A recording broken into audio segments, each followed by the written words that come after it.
Book 3. Book 3. The House of Still Waking Dreams. Chapter 1. The Convent That Refused to Retire.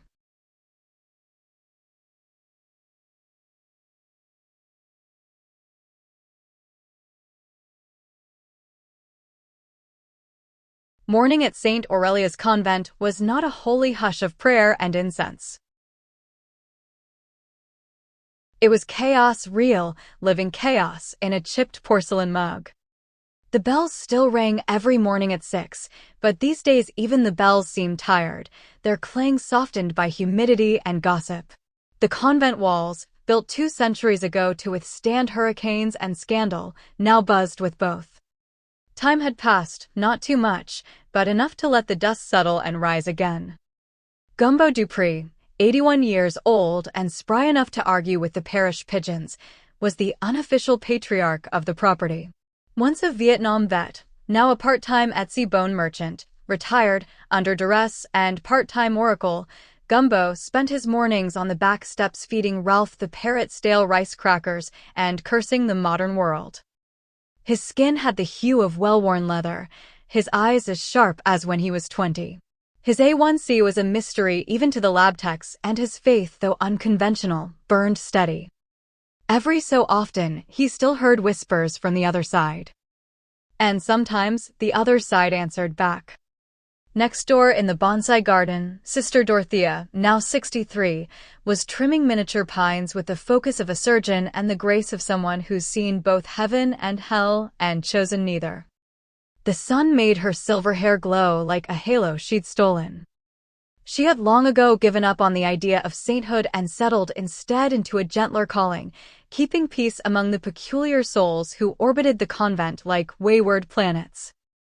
And orbit they did. The toddler, no longer a toddler, but a whip-smart, wide-eyed 5-year-old, was known to everyone simply as Chaos.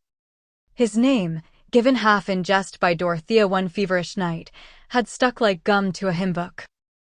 Chaos was a bright little comet in corduroy overalls, with an imagination that leaked into reality.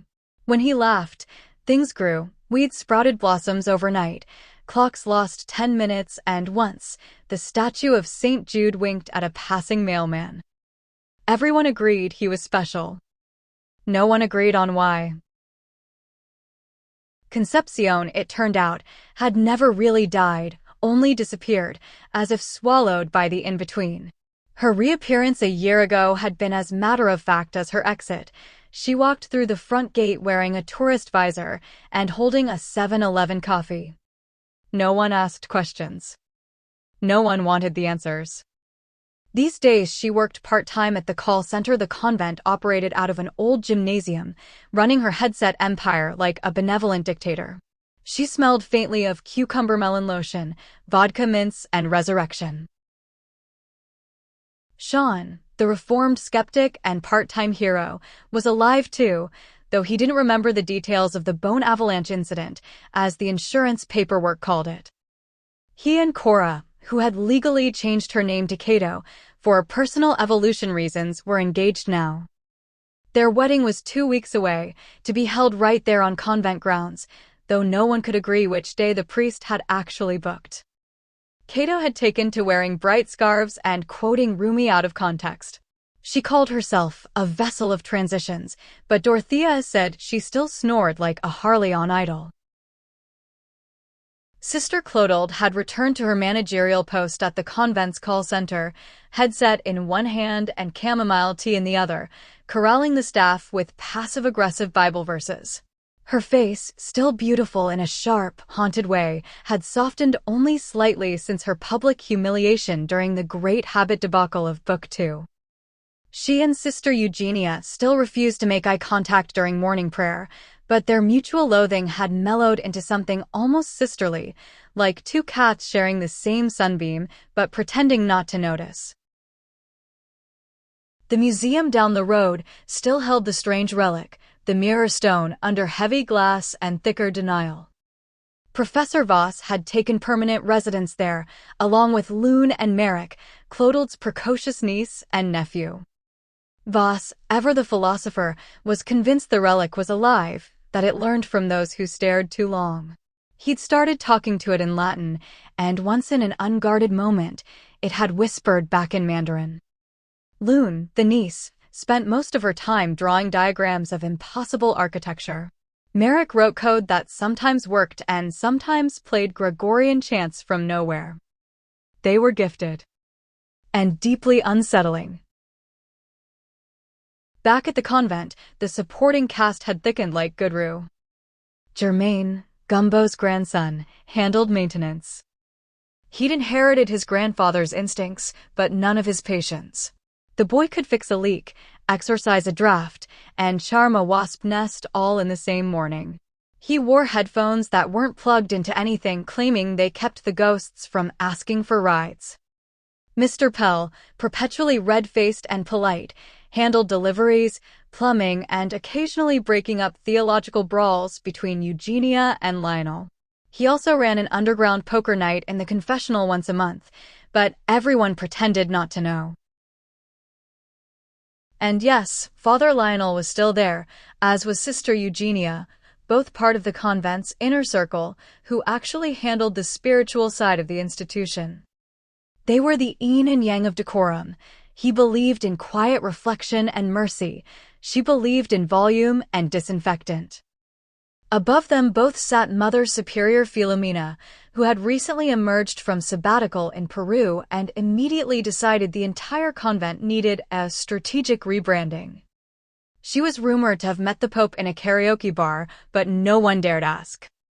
Philomena's arrival had united the otherwise fragmented group, partly out of respect, mostly out of fear. She was the kind of woman who could silence a riot just by raising an eyebrow. As for the convent's inner workings, they had grown into something between a sanctuary, a call center, and a mild tourist attraction. The nuns handled online prayer requests, miracle packages came with complimentary bonsai trimmings, while volunteers like Dorothea and Cato tended the bonsai garden, which had become something of a local legend. The trees there seemed to grow in impossible patterns, spirals, knots, even fractal shapes that resembled faces. Gumbo said the garden hummed at night. Ralph the parrot swore he saw one of the trees yawn. And beneath it all, deep in the soil, were whispers of something older, the same power that once cracked the stone, that had pulled Concepcion through death and back again.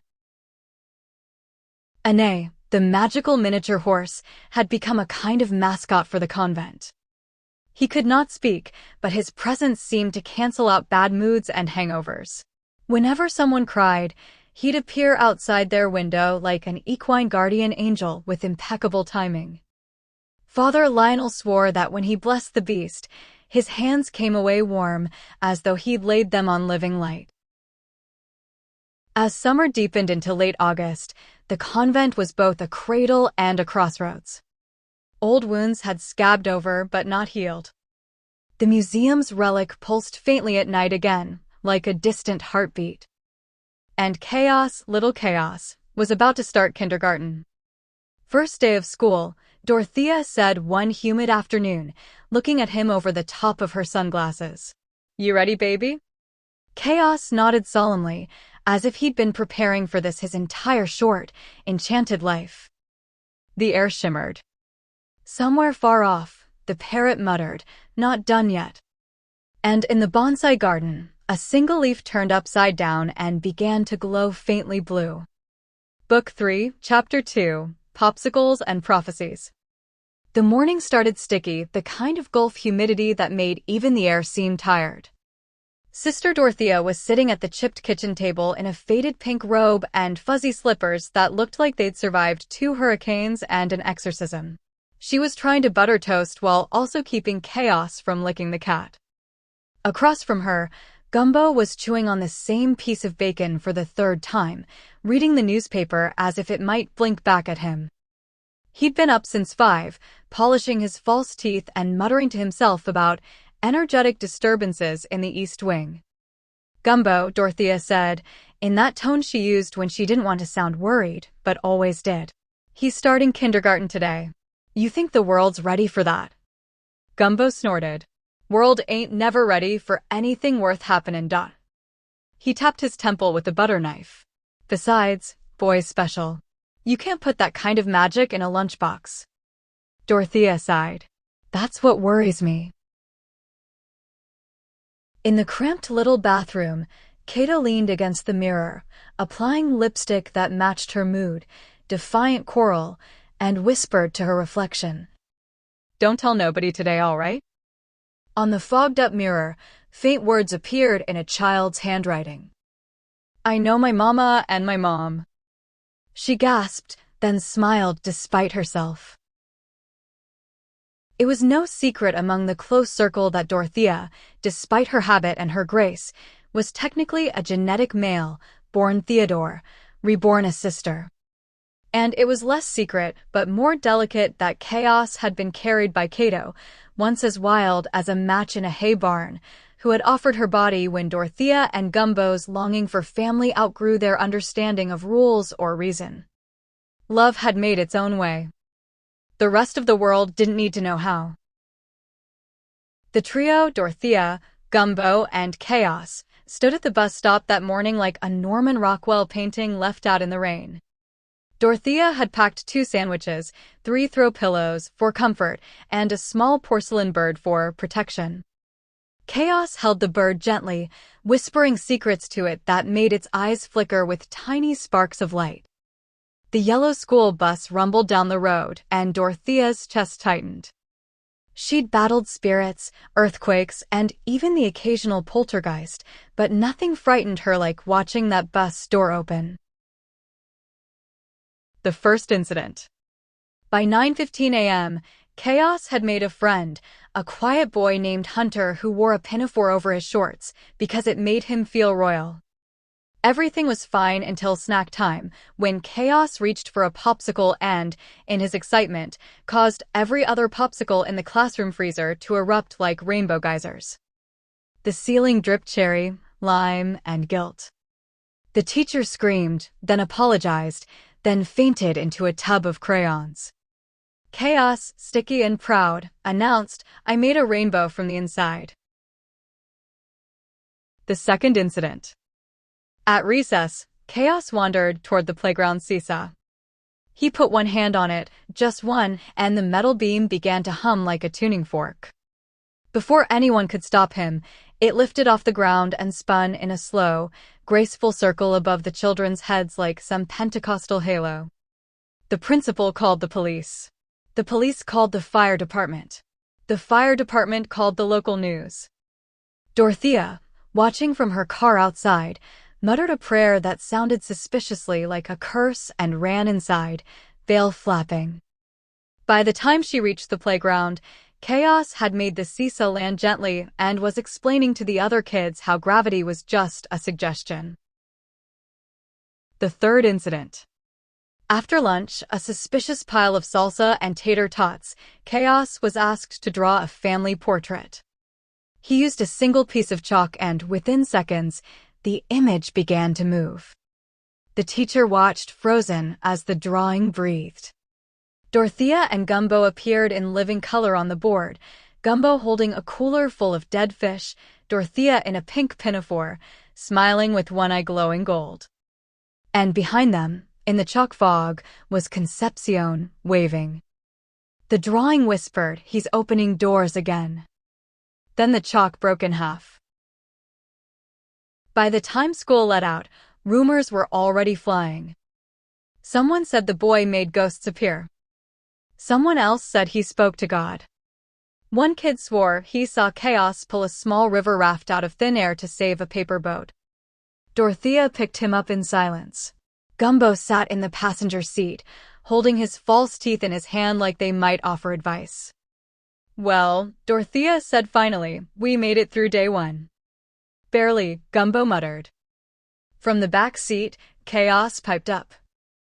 I didn't mean to make the popsicles explode, Nana. They wanted to be free. Dorothea rubbed her temples. Baby, sometimes things don't need freeing. They just need eaten. Back at the convent, Dorothea poured herself a glass of lemonade and stared out the window at the bonsai garden, where sunlight fell in little coins through the leaves.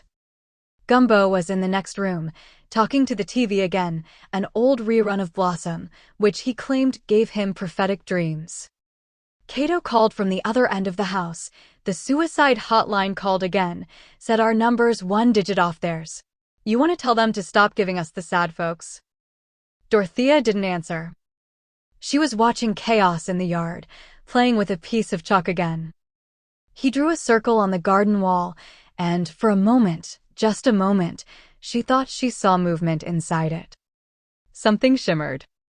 Something waiting. Then chaos turned, grinning. Look, Nana, a door. That night, after chaos was asleep, Dorothea found a note written in lipstick on her bathroom mirror. It read, "The child sees both sides. Keep him laughing." She wiped it off with a towel, but the faint outline remained. Outside, lightning flickered once over the horizon. And in the dark of the bonsai garden, one of the porcelain birds cracked not from age, but from something inside, trying to get out. Book 3, The Orchard Reborn. Chapter 2, Peppermint, Lithium, and the Lord's Little Secrets. Morning sunlight spilled like spilled cream across the cracked windows of the convent apartment Gumbo and Dorothea shared, that same wonky light that seemed to show the truth before the world had a chance to lie about it. Gumbo, now 81 but still stubbornly refusing to act his age, sat in his favorite vinyl recliner, wrangling with a box of oatmeal that had gone rogue and puffed open like it had opinions. They seal these damn things tighter than the Ark of the Covenant, he muttered, crumbs flying. Dorothea, 63, cool-headed, trim as a chalk line, and possessing a kind of androgynous elegance that could confuse both angels and DMV clerks, was kneeling by Chaos's tiny shoes. You're going to be the best-dressed kindergartner in the county, Sugarplum, she said, tying his laces tight enough to withstand a tornado or a tantrum. Her voice had a honeyed rasp, but behind her eyes, there was always that quiet storm, the secret she'd lived with so long that even her reflection looked tired of pretending. Everyone close to her knew by now that Dorothea had been born a man, but had lived most of her adult life in quiet, radiant rebellion against the box that biology tried to cram her into. What most didn't know was that Chaos had been carried to term by Cato, formerly known as Cora, self-proclaimed reincarnation of a Renaissance courtesan, and now happily planning her wedding to Sean in the bonsai garden. Dorothea and Gumbo were the child's parents, though the paperwork said otherwise. Love had been the alchemy, deception the cover, and the result was this little miracle with eyes the color of melted glass and an aura that seemed to hum like a radio between dimensions. Chaos's first day of kindergarten. The classroom was a swirl of crayon dust, spilled juice, and the faint, sticky smell of fruit punch and Elmer's glue. Chaos, in his little blue pinafore, which Dorothea insisted was gender-neutral avant-garde, sat on a tiny chair, swinging his feet and chewing a peppermint candy like it held the secrets of the cosmos. Mrs. Rigsby, a woman who looked like she'd been laminated in the 1980s and reissued annually, handed out popsicles for morning snack. That was when supernatural thing number 1 happened. Chaos, without touching a thing, made all the popsicles melt at once, every flavor, every color, like they were embarrassed to exist. Cherry, lime, grape, puddles of sticky regret. The kids cheered. Mrs. Rigsby screamed. Chaos smiled shyly, sugar dripping down his chin. They just got tired, he said. Then came supernatural thing number 2. The class hamster, a fat little bastard named Colonel Nibbles, suddenly began quoting The Wizard of Oz in perfect cadence, his tiny voice echoing through the vents. There's no place like home, there's no place like home.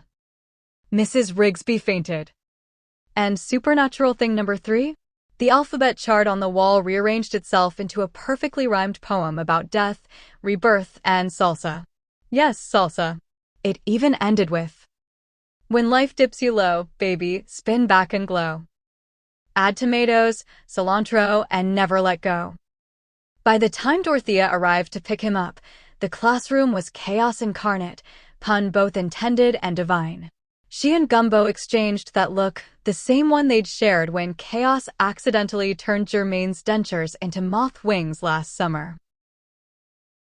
Second day, trouble brews. Dorothea almost didn't send him back. But Gumbo, ever the optimist, ever the fool, said, "The boys gotta learn how to be human, D. Even gods need recess." So off he went again. And that's when the ugliness showed up. Some older kids, mean little gremlins raised on too much corn syrup and not enough love, decided to tease Chaos.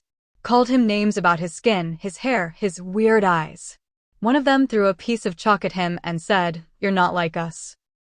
Chaos blinked, hurt spilling through him like water through silk. Then the sky outside turned a greenish bruise. The seesaw in the playground began to move on its own, creaking like an old ghost. The bullies' backpacks opened and outspilled, small porcelain birds, hundreds of them, fluttering around, pecking at the air like they were made of memory and menace. The birds chased the bullies into the parking lot, where one fell headfirst into the principal's river raft, used for science experiments, and another tripped over a cooler full of dead fish from the cafeteria's ill-fated biology day. Chaos just stood there, quiet and shining, like a storm that didn't want to hurt anyone. Home again. By the time Dorothea got the call, she was applying lipstick and scribbling, "We are all just waves," on the mirror in frustration. "They don't understand him," she muttered to Gumbo, who was playing backgammon with Father Lionel and eating oatmeal with his fingers. "They never understand prophets," Lionel said, popping a peppermint candy in his mouth. "Especially when they still need nap time." That was the moment Dorothea decided to homeschool Chaos, for everyone's sake. "The world's not ready," she sighed. Gumbo nodded, eyes glinting. "It never was." Meanwhile at the convent. While this domestic storm brewed, chaos of another flavor erupted behind the thick stone walls of the convent proper. Sister Eugenia and Sister Clotilde had been at each other's throats for weeks, the tension snapping louder than the faulty generator. It started with a disagreement about a shipment of ranch dressing for the convent's soup kitchen, and ended with a flying backgammon board and an overturned statue of Joan Crawford, donated during a charity auction by a deranged fan. Mother Superior tried to step in, her patience stretched thinner than a communion wafer. "Sisters, this is holy ground." Eugenia snarled, "Tell that to her. She's been stealing from the pantry." Clotilde screamed, "You can't prove the peanut butter incident." The brawl that followed would later be described by witnesses as somewhere between a Jerry Springer rerun and a spiritual exorcism. It took Father Lionel, 2 janitors, and 1 emu, don't ask how it got there, to break them up. Clotilde ended up in the hospital with minor injuries, but major vindication. Turns out, Eugenia had been skimming from the alms fund. The cliffhanger. Things seemed to be settling when Professor Voss received an email at the museum, one that made his blood go colder than the crypt beneath the chapel. It was from an untraceable account. Subject line, "Remember me?" Attached, a photo of a 1967 Stingray, parked outside the convent gates, and in the driver's seat, unmistakably, was Professor Brigsby, the disgraced academic who'd vanished years ago after his arrest for lewd conduct with theological implications. Voss immediately called Mother Superior. His voice trembled.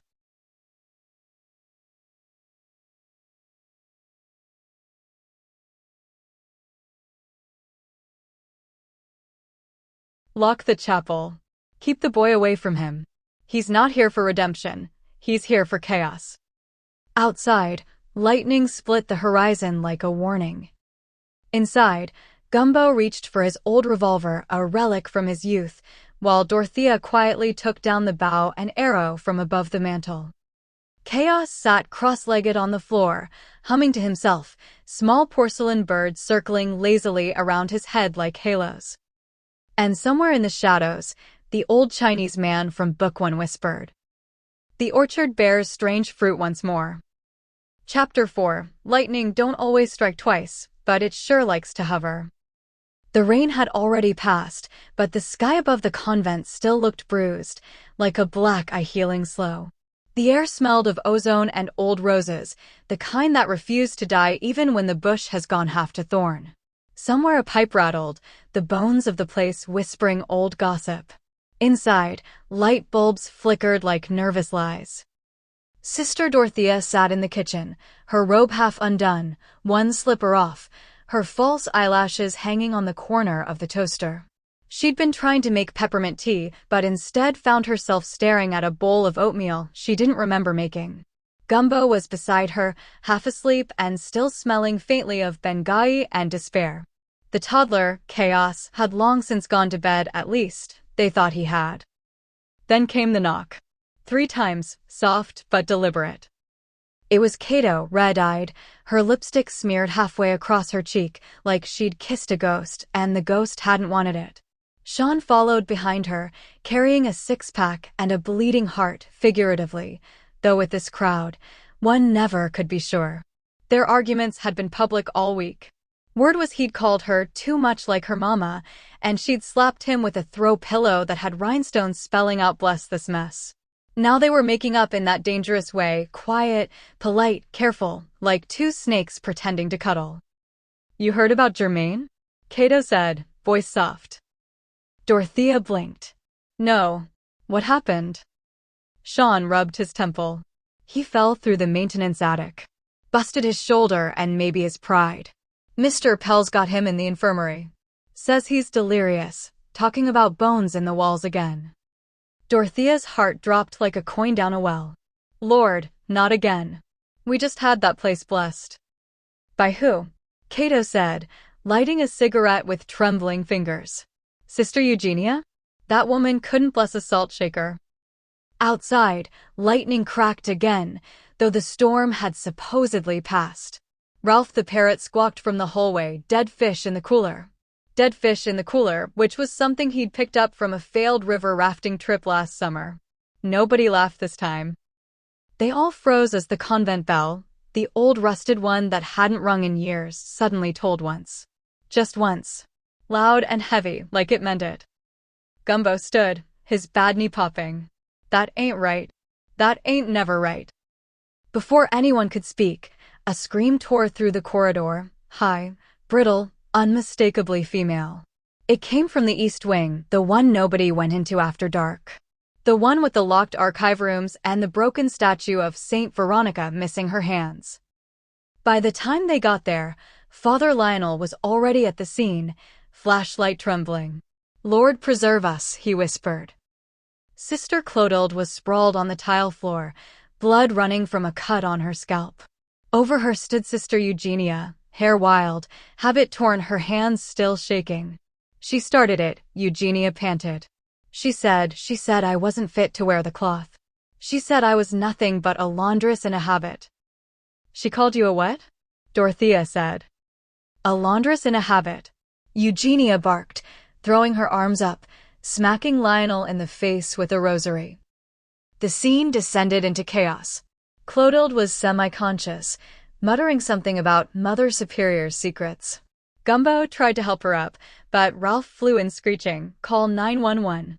Call 911, and someone did, though nobody knew if they actually got through. By the time the ambulance arrived, the convent looked like the aftermath of a failed backgammon tournament at a nursing home. Pill bottles, peppermints, and one overturned oatmeal bowl scattered across the floor. Clotilde was loaded onto the gurney. Her face, pale but oddly serene, turned toward Dorothea. "Don't let them touch the garden," she murmured. "The bonsai, the roots go deeper than they should." And then she was gone into the rain. The next day, the papers were full of it. Nuns brawl at local convent. One hospitalized, one questioned. The photo they used showed Sister Eugenia flipping off the camera as she was led to a police car. Mother Superior called an emergency meeting. "This place has become a mockery of devotion," she said, slamming a folder on the table. "Peppermint candies and broken vows. It's an abomination." Father Lionel tried to calm her. "Now, Mother, surely." "Surely nothing," she snapped. "We are sitting atop something unholy." I feel it every night in my bones. And right on cue, the floorboards creaked. Meanwhile, back at the museum, Professor Voss was nursing a headache and a cigarette that wasn't technically allowed indoors. Loon and Merrick hovered over a folder of old police reports. Each page bore the same name, Professor Brigsby. He's out, Merrick whispered. They let him out 2 weeks ago. Voss's hand trembled slightly. I know. He sent me a letter. Loon frowned. What did it say? Voss looked up, eyes hollow. Just one line. You still don't know who opened the door. They froze, staring at one another, and then the sound came, a thump against the museum glass. Something pressed against it from the outside, pale, indistinct, almost human. When they rushed to the window, nothing was there but a fogged handprint, with 7 fingers. Back at the convent, Gumbo found Cato sitting alone in the bonsai garden, staring at her reflection in the pond. You know, she said softly, Sean says he's thinking of calling off the wedding. That's so. Gumbo sat beside her, wheezing a little. Man's a fool. You don't let go of something like love just 'cause it's got teeth. She smiled faintly. He says I scare him sometimes. Well, Gumbo said, he's right to be scared. The world's full of people who ain't scary enough. They both laughed. Then a rustle, soft but real, came from the trees. A shape moved just beyond the hedge. Tall, slow, deliberate. Gumbo stood, heart thudding. Who's there? No answer. Just a low chuckle, and the glint of something metallic catching moonlight, a gun barrel, maybe. Or a mirror. Hard to tell. When he stepped closer, he found a note pinned to the scarecrow with a bow and arrow, an actual arrow, with an old-fashioned head. The paper was wet, smeared with what looked like lipstick, and written in shaky letters. Tell Voss the emu remembers. He turned, the wind whipping through the trees like the last breath of something long dead. And for just a second, just long enough to doubt himself, he thought he saw Concepcion in the window of the old chapel. Watching. Smiling. Fading. And somewhere across town, Professor Brigsby sat in the driver's seat of a faded 1967 Stingray parked outside a strip club. A peppermint candy rolled across the dash as he whispered into a tape recorder. They think it's over. But the orchard always grows back. The tape hissed, then clicked. Rain began again. And far off in the convent, the scarecrow turned its head. Chapter 6, When the Garden Grows Back. At first it was just a smell. Sweet, too sweet, like cucumber melon body spray spilled on compost. By Tuesday the smell had teeth. Sister Dorothea noticed it first when she took Chaos to feed the koi. The bonsai garden shimmered as though the air above it were hot, though the morning was cool enough to see her breath. The miniature trees, each centuries old and pruned within an inch of their souls, had started to lean inward, their branches weaving themselves into a tight circle. Something was pushing up through the gravel in the middle. Something the color of wet bronze. Best not tell Mother Superior till we know what it is, Gumbo muttered, poking it with a broom handle. It gave a sigh, and the gravel pulsed once, like a heartbeat. He dropped the broom. Well, that ain't horticulture. By evening, word had seeped through the convent like cheap wine through linen. The call center girls, their headsets glowing in the dark dormitory, whispered between customer complaints. Something's growing out there, said one. Sister Clotilde said it hums hymns after midnight. Eugenia heard the gossip and, against every habit of pride, sought Clotilde out. She found her kneeling by the pond, the mystery gleaming at the garden center like a coin from heaven or hell. I came to pray, Eugenia lied. Then pray with your eyes open, Clotilde said. Providence don't hide, it sprouts. They stayed there till dawn, and by dawn an alliance had budded between them, uneasy, secret, necessary. Clotilde believed the growth was divine. Eugenia wasn't so sure, but the warmth she felt standing beside her rival made her willing to pretend. 3 days later the convent awoke to pandemonium. Tales. Actual tails, thin, furry, twitching things on nearly a dozen nuns, 2 janitors, and 1 telemarketer named Denise who swore hers could pick up a phone. The panic was biblical. Mother Superior fainted. Father Lionel tried an exorcism via Zoom that crashed halfway through. Clotilde, radiant with faith, declared, "The Lord is marking his chosen." "Then why mine got stripes?" Gumbo hollered. Chaos giggled until his own back itched. Dorothea checked him head to toe. No tail yet, but his eyes had gone oddly golden. She said nothing. Miles away, inside the museum, Professor Voss, Loon, and Merrick were cataloging the recovered artifacts from Egypt, the mirror stone among them, when the power cut out. Emergency lights bled red down the hallways. "Generator?" Merrick asked. Before Voss could answer, a silhouette stepped from the storage room. Professor Brigsby. Same tweed jacket, same reptile smile. "Well," he said, "I was wondering when you'd uncover my little secret." In seconds, he had a pistol out, not aimed to kill, just to hurt. "You're coming with me. All of you. There's something you need to see." They tried to argue. He pressed the barrel to the glass case of the antelope head. "Move, or this old friend starts talking again." They moved.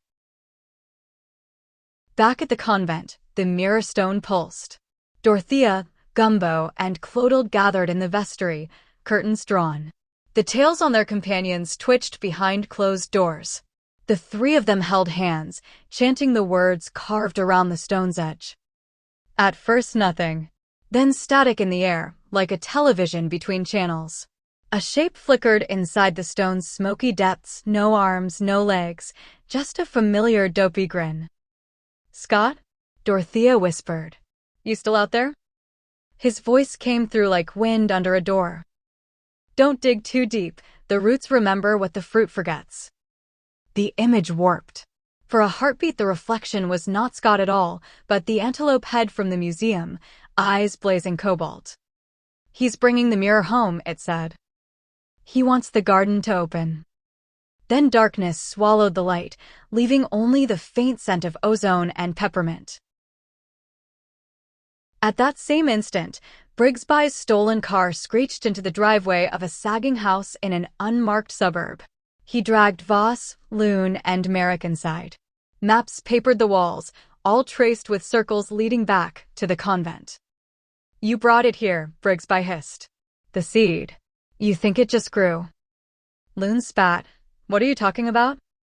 He smiled, eyes reflecting a strange bronze glow. "Every orchard starts with one buried sin." From the cellar came a hum low, living, hungry. At the convent, the bronze growth in the bonsai circle split open like a flower. Inside shimmered a mirror-smooth surface, rippling with faces none of them recognized. Clotilde fell to her knees. "Behold, the garden answers." Eugenia crossed herself. "Sister, that garden just blinked." The air quivered. Somewhere distant, perhaps in Brigsby's cellar, perhaps beneath their feet, something enormous inhaled. And all across the convent, every new tale flicked in perfect unison. Chapter 6: The Garden That Grew Teeth. Professor Brigsby had been watching for weeks.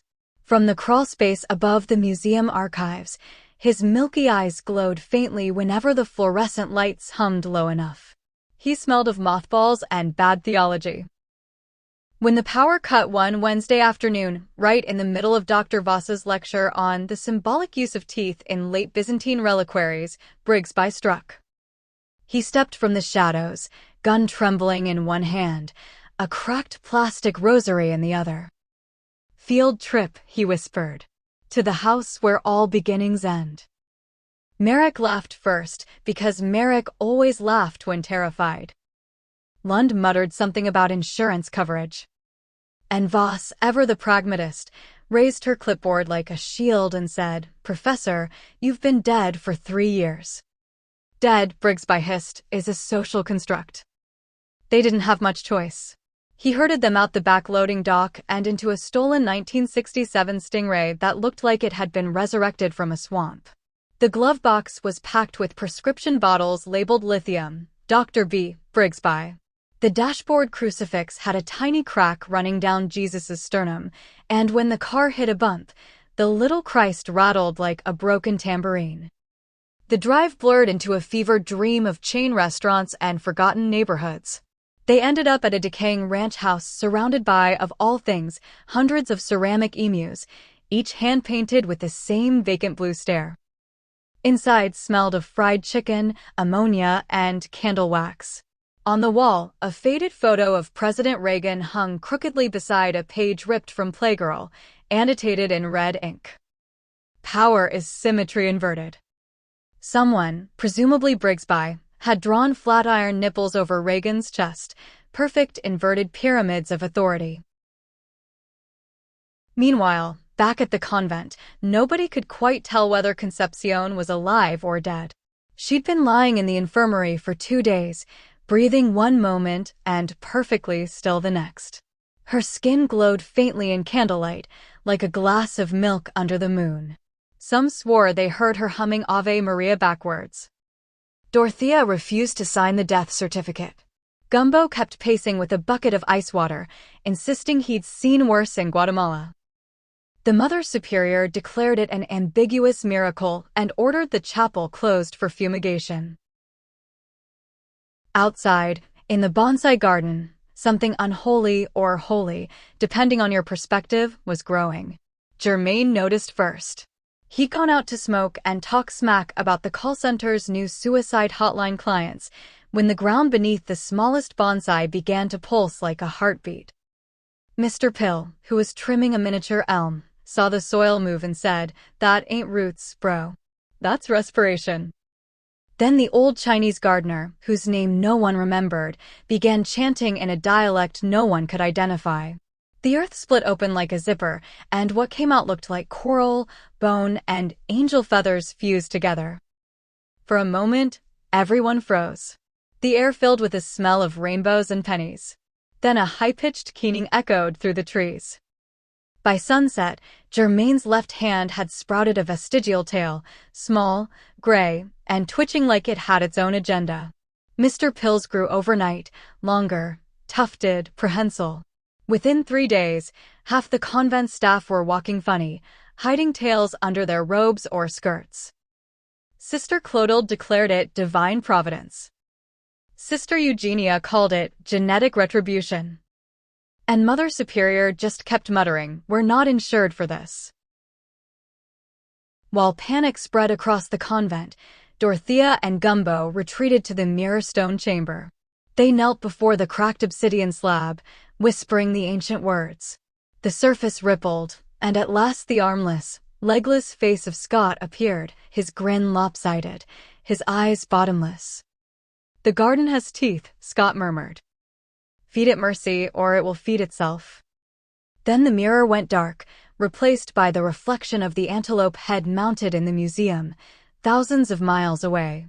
Its glass eyes rolled, and in a voice like wind through bone it whispered, "Brigsby's house is not a house. It's a wound that remembers." Back in the lair, Voss, Merrick, and Lund stood in Brigsby's basement. The walls were papered with pages from Better Homes and Gardens and old catechisms. A seesaw balanced in the center, one end weighed down by a bucket of oatmeal, the other by a small porcelain bird. Brigsby handed Merrick a piece of chalk. "Draw the door," he said. "It's the only way out." "What door?" Merrick stammered. "The one that leads to forgiveness," Brigsby replied, applying lipstick to a mirror. In scrawled crimson, he wrote, "Jesus on the cross / wasn't the only one nailed for love."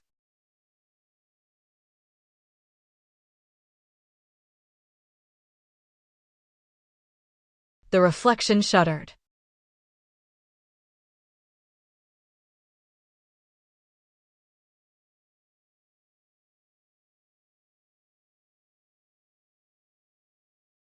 Somewhere distant, the bonsai garden's roots groaned. And from the convent bell tower, Sister Eugenia screamed, a sound that rippled straight into the marrow of every living thing for miles. The emus outside began to sing, faintly, in unison, and the world leaned just slightly to the left. The bonsai garden's growth turns from a curiosity into a phenomenon. I'll finally describe what it looks like and how it's warping everything around it. The tail situation gets worse before the toddler intervenes in a strange, cosmic sweet way tied to the magic painting. Sister Clotilde and Sister Eugenia form a tense frenemy, alliance that teeters between devotion and sabotage.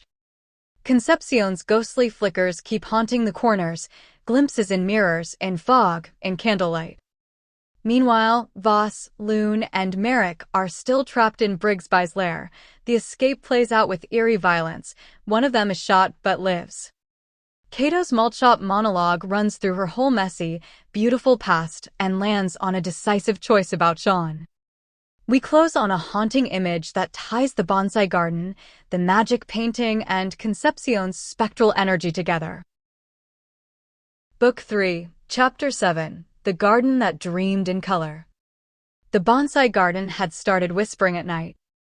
Not in words exactly, more in the language of petals opening, roots splitting, bark stretching like skin. Something pale and luminous was pushing its way out of the moss beds. At first it looked like fungus, then like coral, then like bone. Within days, the whole plot pulsed faintly, as if drawing breath. By the third morning, everyone on the convent grounds had a tale. Short, soft, animal cute at first, then oddly articulate, twitching to moods and whispers. The call center girls wore long coats and said nothing, but phones kept slipping off desks as tales flicked with embarrassment. Sister Eugenia insisted it was divine proof of original sin. Sister Clotilde countered that it was a reward, a return to the Edenic state. They fought, naturally, then prayed together, then fought again. And somewhere between the prayers and the shouting, they began an uneasy alliance, a secret project to study the garden. Clotilde brought holy water. Eugenia brought tequila. Both worked. Meanwhile, in a locked basement halfway across town, Professor Brigsby's lair smelled of turpentine and wet plaster. He had bound Professor Voss, Loon, and Merrick to old museum display racks, muttering about bringing the ancient image back to life. The shadows on his walls moved too slowly, as if filmed through syrup. When Voss tried to reason with him, Brigsby just smiled, teeth too white for his age, and lifted a small pistol, its barrel wrapped in duct tape. "Art must suffer," he said, and fired. The bullet caught Merrick in the shoulder. A pink mist, a scream, and then chaos. Shelves toppled, jars shattered, and the smell of old resin filled the air. Loon grabbed a shard of glass, cut her bonds, and they stumbled into the alley, while Brigsby laughed somewhere behind them. Back at the convent, Germain, Mr. Pell, and the old Chinese man were in the bonsai garden, poking at the glowing growth. "It's humming," Germain said. "Not humming," the old man corrected. "Praying." Then the air rippled, a shimmer of fried chicken scent, ozone, and something like Guatemala after rain. Germain dropped to his knees. A pale mist rose, forming a shape, Concepcion. For an instant she looked solid, her eyes wide with warning. "Not yet," she whispered, and vanished. That same afternoon, at a retro malt shop on the edge of town, Cato sat in a pink booth with a melted strawberry shake and a lipstick-stained straw. Rainbows from the jukebox lights streaked her pinafore.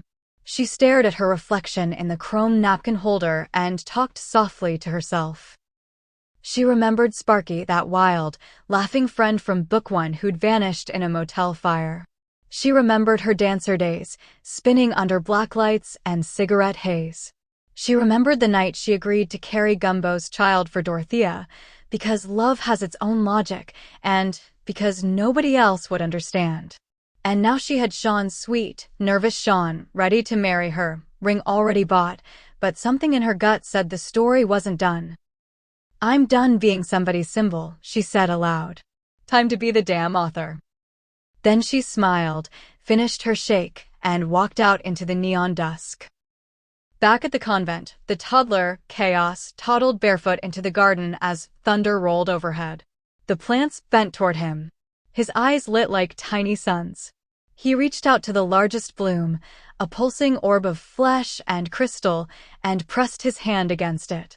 The tails vanished from everyone within a mile radius. The orb cracked open, revealing paint. Thick, glimmering paint, flowing up invisible air like smoke. It drifted toward the convent wall and melted into the old magic painting of the storm. For a heartbeat, everyone saw Concepcion inside it, trapped behind the canvas, her face serene, her hand raised in quiet blessing. Far away, in an unknown place, someone watched the painting through a cracked surveillance monitor, just the edge of a mouth visible, smiling faintly.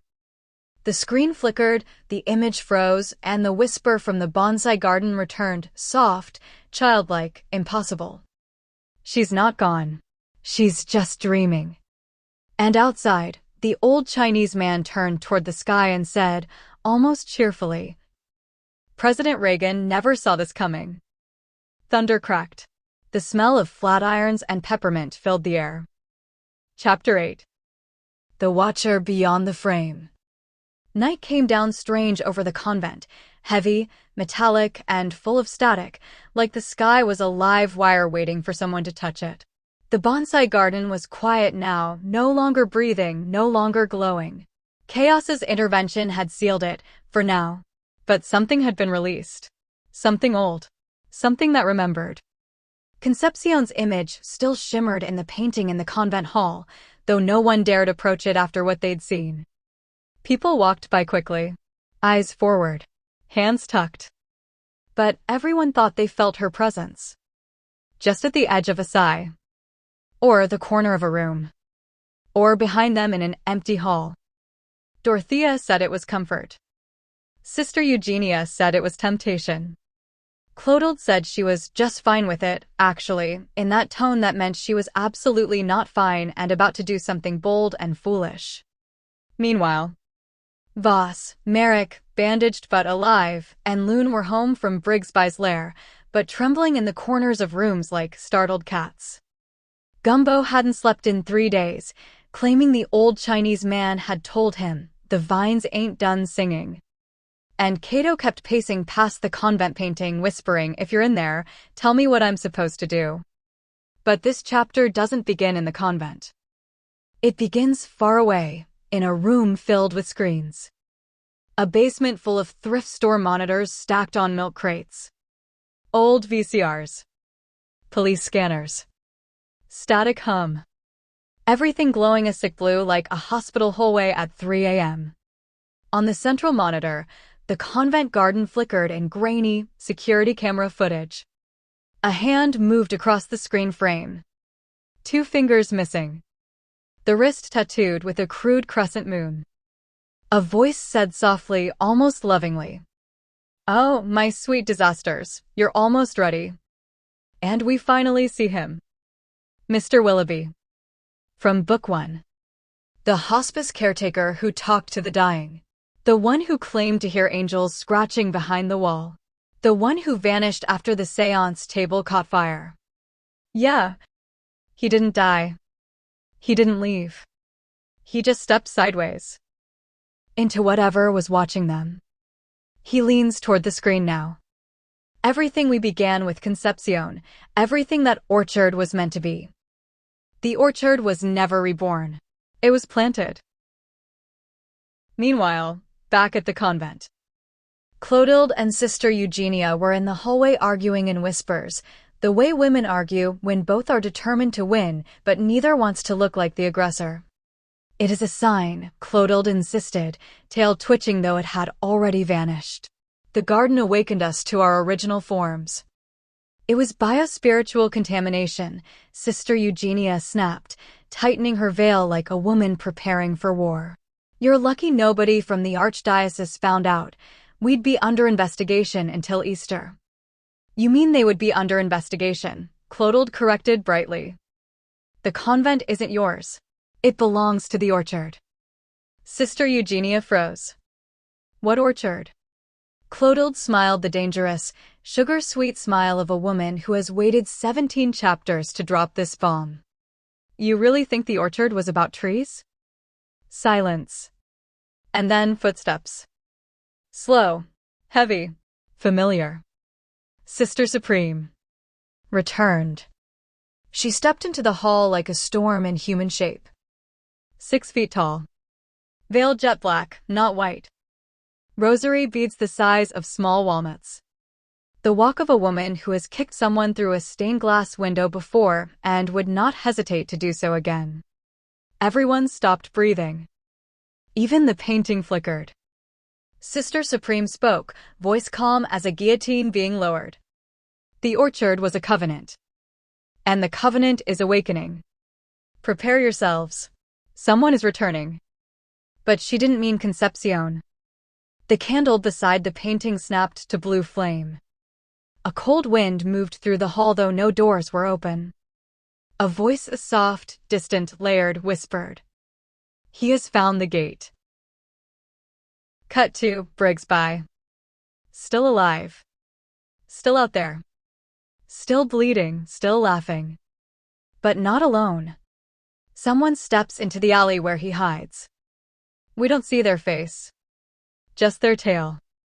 A tail that didn't go away when chaos ended the spell. Brigsby looks up and smiles, lips stained with dried blood. I've been waiting for you. Back at the convent, the painting flickers again. Concepcion is visible for just a heartbeat, hand pressed to the inside of the canvas like glass. And behind her, another figure forming. Larger, wider, shadowed, watching. The toddler, Chaos, looks up at the painting and says the first full sentence of his life. He's coming. Chapter 9. The orchard was never just trees. The orchard had always been there, not physically, not all the time, not in any sensible way that a government map or a church registry or Sister Eugenia's exhaustive binders full of laminated procedures could confirm, but it had been there. It lived in memory and dream and blood and bone. Sometimes it was a grove. Sometimes a garden. Sometimes a painting. Sometimes a grave. But it had always been growing. And now, after everything, the timelines, the desert crossing, the painting, the brief resurrection, the vines, the tales, the whispers, it was awake. No one understood that better than Chaos, who was 5 and small and gentle and somehow older than every single adult who kept trying to protect him. Scene 1. Kindergarten fallout and new rules. Dorothea had taken Chaos out of public school after the second day, when he made every crayon in the classroom stand up and begin singing in 4-part harmony like a 1950s barbershop quartet. The teacher fainted. 2 students vomited. The principal asked if anyone in the family practiced home sorcery or amateur druidry. So now he was home, which meant that Gumbo and Dorothea were once again learning phonics and number blocks right alongside him. Gumbo insisted they start every morning with prayer, breakfast, and a lecture on the evils of Ronald Reagan, which Chaos absorbed like scripture. Dorothea sat cross-legged on the floor in pajama pants and eyeliner, saying gently, "Honey, today we use our inside gifts. Not the singing crayons gifts. Not the tornado in the living room gifts. Just normal human little boy gifts." Chaos nodded, solemn, understanding, but everyone knew there was no such thing as just normal with him. And honestly, they were running out of crayons. Scene 2. The convent and the new tension. Mother Superior had come out of retirement like a judge who smells chaos in the courthouse and refuses to trust the interns to handle procedure. She was old in the way that mountains are old, unmoving, observing, rumbling when necessary. Sister Eugenia was her right hand, order, obedience, and mild caffeine shakes. Sister Clotilde was her left, glitter, drama, fistfights behind the rectory, and unhinged faith in signs from beyond. They were frenemies now, bonded by the secret of the thing that had grown in the bonsai garden, the tales that had sprouted, and the whispers at night. What grew there had looked like a tree made of veins, pulsing softly like a heartbeat under leaves that smelled like incense and thunderstorms. When chaos touched it, it crumbled into luminous powder and vanished, but it had already changed everyone. Some tails were gone now. But some hadn't been tails. Some had been roots. No one wanted to talk about that part. Except Clotilde, who always wanted to talk about everything she wasn't supposed to talk about. Scene 3. The Museum Hostage Aftermath. Loon and Merrick had stopped shaking enough to return to work, though they kept all the lights on and refused to go into the lower level where the taxidermized antelope head hung, because they swore its eyes moved now. Professor Voss, ever the rationalist, said trauma played tricks on perception. Then the antelope head whispered, "He's coming." And Voss needed to sit down. They had not told anyone the worst part of Brigsby's lair. He had blueprints for the convent. And copies of old orchard glyphs. And pages of notes in a looping, ecstatic hand. Concepcion didn't die. She ascended. The child is the key. The orchard will reopen when the roots meet the sky. Voss burned the notes in a motel sink and did not sleep for 3 days. Scene 4. The Return of Sister Supreme. Sister Supreme was now living on the convent grounds in an unused bell tower apartment, where she practiced kickboxing, rosary meditation, and something she simply called spiritual reinforcement through controlled violence. She had taken chaos under her wing. Dorothea didn't approve. Gumbo approved very much. Chaos adored her. When she walked, Concepcion's name flickered in the painting. And someone else did too. A shape forming behind her. Larger. Shadowed. Not human. Scene 5, and now, Mr. Willoughby. The convent lights flickered. The hall air went cold. Someone knocked gently at the front gate. Germaine answered it because everyone else was busy pretending not to feel dread. The man outside looked harmless. Old beige cardigan. Soft, watery eyes. Hospital shoes. He smiled like a librarian telling a child to use an indoor voice. "Hello. I'm Mr. Willoughby. I used to work with the dying. I think we've met before. You were all just younger then." Dorothea stepped forward. Her breath caught. The memory hit her like a slap. The hospice. The orchard. The night the seance table caught fire. The laughter that wasn't laughter. Concepcion pulling her hand away too late. Mr. Willoughby bowed his head. "I'm here because the orchard has roots in both worlds. And the worlds are touching again. And once they touch fully, nothing will stay where it belongs." Chaos stepped out from behind Gumbo. Mr. Willoughby smiled at him in recognition. Not reverence. Not fear. Recognition. "Hello, little one." Chaos's voice was soft, almost musical. "You're the gardener." And Mr. Willoughby nodded. Scene 6. Who is watching? It was not Willoughby who was the watcher. It was Concepcion. Or the part of her that remained. Caught. In the orchard. Between timelines. Between lives.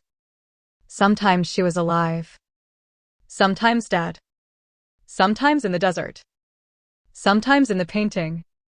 Sometimes standing behind someone in a hallway just long enough for them to blink and doubt themselves. She was the one Brigsby wanted. She was the one the orchard remembered. She was the root.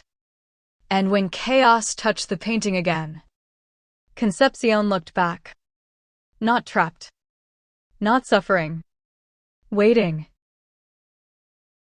Scene 7. Cliffhanger. The ground trembled. The bonsai garden began to hum again. The antelope head in the museum screamed. Sister Supreme whispered. Just before the lights went out. "He's already here." Chapter 9. The garden that remembered names. Nobody slept well at the convent anymore. You could blame the sounds, soft rustling after midnight, like silk dragging across the floorboards, but truthfully, it was the garden. The bonsai garden had always been Sister Eugenia's domain, a quiet corner where she whispered psalms to leaf and root like they were old friends. But now, something was growing in the center plot. Something that hadn't been planted. And no one could say what it was without their voice catching in their throat. It looked like a tree that remembered it had once been lightning. The trunk shimmered in faint pulses, like veins lit under skin. Each leaf was both green and gold and something deeper colors that didn't quite exist yet. And by the third day, the convent was full of whispers. People are growing tails. Germaine was the first. A soft, velvety tail, like a fox or lynx, though Germaine insisted, loudly, that it was just my spine figuring its business out. Mr. Pill developed something more reptilian, glossy and black, with an attitude problem. The old Chinese man working at the call center only bowed once at his reflection and said, again. By the fourth morning, even Gumbo found a small tufted tail sprouting beneath the waistband of his two large corduroys, and Dorothea nearly fainted into the laundry basket. Sister Clotilde smelled prophecy. Sister Eugenia smelled danger. And yet, they found themselves meeting in the garden at dawn, side by side, like two suspicious cats learning not to hiss for once. The Brigsby situation. Meanwhile, Professor Brigsby still had Lund, Voss, and Merrick detained in his unsettling Victorian house, cluttered with dusty bird cages and mannequins missing limbs like they had tried to walk away and failed. The air tasted like old incense and wet plaster. Brigsby paced with the elegance of a dying poet, muttering about the inversion of sanctity and the return of the Watcher. He would not explain. He would not touch them. But something about him felt like he had swallowed a secret too big for his body. And yes, someone was watching him too. From far away. Old as memory. Patient as stone. But we'll get back to that. Cato at the malt shop. Cato sat in the corner booth of Starlight Malt and Grill, elbows on Formica, stirring a milkshake she hadn't tasted. Afternoon sun hazed the windows in honey-soft rays. Her monologue wasn't spoken aloud, it lived in the space between every heartbeat. I had Sparky, she thought. And I had music. I had a stage and a spotlight and a name that sounded too pretty to belong to me. And I gave it up because something in me kept trying to crawl out of my own skin. She remembered performing at revivals, bright stage lights, swaying crowds, the heat of lifting her voice up high like offering a bird to God. She remembered being a topless dancer later, another stage, different light, different eyes watching, and yet it felt the same. They wanted to be saved. And I wanted to be seen. She remembered giving birth to the baby for Gumbo and Dorothea, her best act of love, her strangest offering, her truest fire. Now Sean wanted to get married. He had kind eyes. Good heart. He meant well. But love wasn't always enough to anchor a life. She thought about slipping back into Christian recording. There was interest again. A label sniffing. A producer texting. A touring church in Oklahoma wanting to feature her testimony. But she remembered what the spotlight did. And what it took. Cato lifted her milkshake and finally drank. No, she whispered. I'm going to do something that doesn't eat me alive this time. And with that decision, her tail, which had begun to sprout, stopped growing. Like her body approved. Concepcion, flickering. Everyone was afraid to mention it out loud anymore, but sometimes, just beside the window of the laundry hall, or reflected faintly in the glass of the chapel door, they saw her. Concepcion. Alive. Dead. Both. Neither. A mist-shaped memory. A flicker between worlds. Once, Sister Clotilde saw her clearly enough to speak. Are you lost? Concepcion only touched her own cheek, as if surprised to find it still there, and vanished. The garden event. Germaine, Mr. Pill, and the old Chinese man went into the garden at dusk. The tree pulsed again, lightning in slow motion, deep gold heat rising. All three felt something ancient and familiar brushing through them. They did not speak of it afterward. They did not have to. Their tales became symbols instead of mutations, reminders of evolution unfinished. The one watching. Yes. Mr. Willoughby returns. He was the old tax assessor with the plum-colored mustache from Book 1, the one who knew too much about the antelope head in the museum basement, but always said it wasn't time yet. He watches from a distance. He watches Brigsby. He watches the garden. He watches younger worlds trying to hatch out of older skins. His presence means only one thing. The past is about to remember itself. Sister Supreme enters. She arrives at twilight, swinging the convent gate open with the same casual grace one might use to open a screen door to a porch. Black habit, sunglasses, chewing spearmint like she's late for a jazz set. "All right," Sister Supreme says, surveying the garden, the shimmering tree, the tales, the tension. "Which one of you idiots opened a dimensional inheritance?" Sister Clotilde points at Eugenia. Eugenia points at Clotilde. They hold the moment. Then both burst out laughing. Not friendly. Not cruel. Just finally, damn it, human. Their alliance begins. End beat. Back at Brigsby's house. A window breaks. A struggle. A gun goes off. Not fatal. But blood touches the floorboards. And far away, in the museum, the antelope head opens its eyes. Chapter 10. The house that hummed when no one spoke. The gunshot didn't echo. It simply settled. Like dust. Like memory. Merrick was the one shot right in the shoulder, and Lund caught him before he hit the hardwood. Voss's glasses slipped down his nose, fogged with panic. Brigsby stood there with the revolver lowered, shaking, not with guilt, not with power, but with something like recognition. "You don't understand what's waking," he whispered. The house around them creaked, no breathed. Old wallpaper fluttered like lungs filling. Floorboards expanded and shivered. A low, vibrating hum filled the walls. Brigsby dropped the gun. It clattered. He stepped backward like he was the one afraid. "It hurt us," he hissed. From the attic, something shifted. Back at the convent. The garden's strange shimmering tree now towered 12 feet high, though no one had seen it grow. It simply was taller every morning. Sister Supreme had taken charge, though she didn't bark orders. She made reality itself seem slightly embarrassed to disobey her.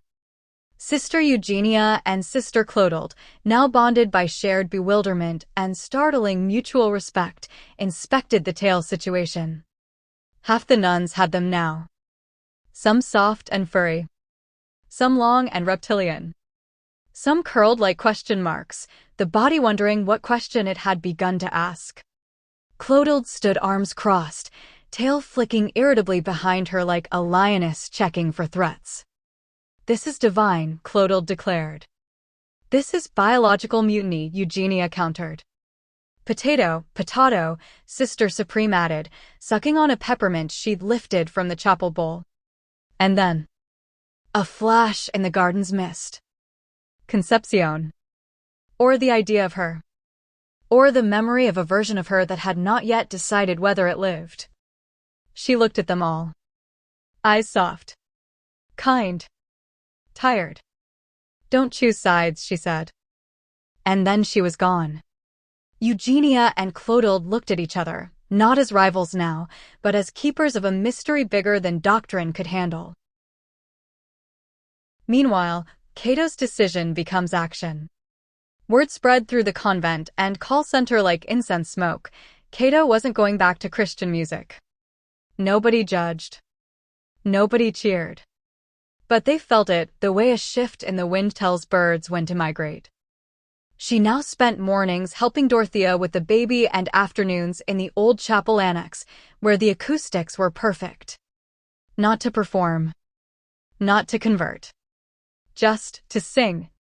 For the first time, her voice was free from audience and expectation.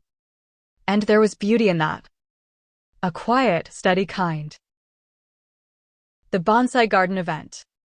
Germaine returned to the garden with Mr. Pill and the old Chinese man, as if drawn by instinct more than choice.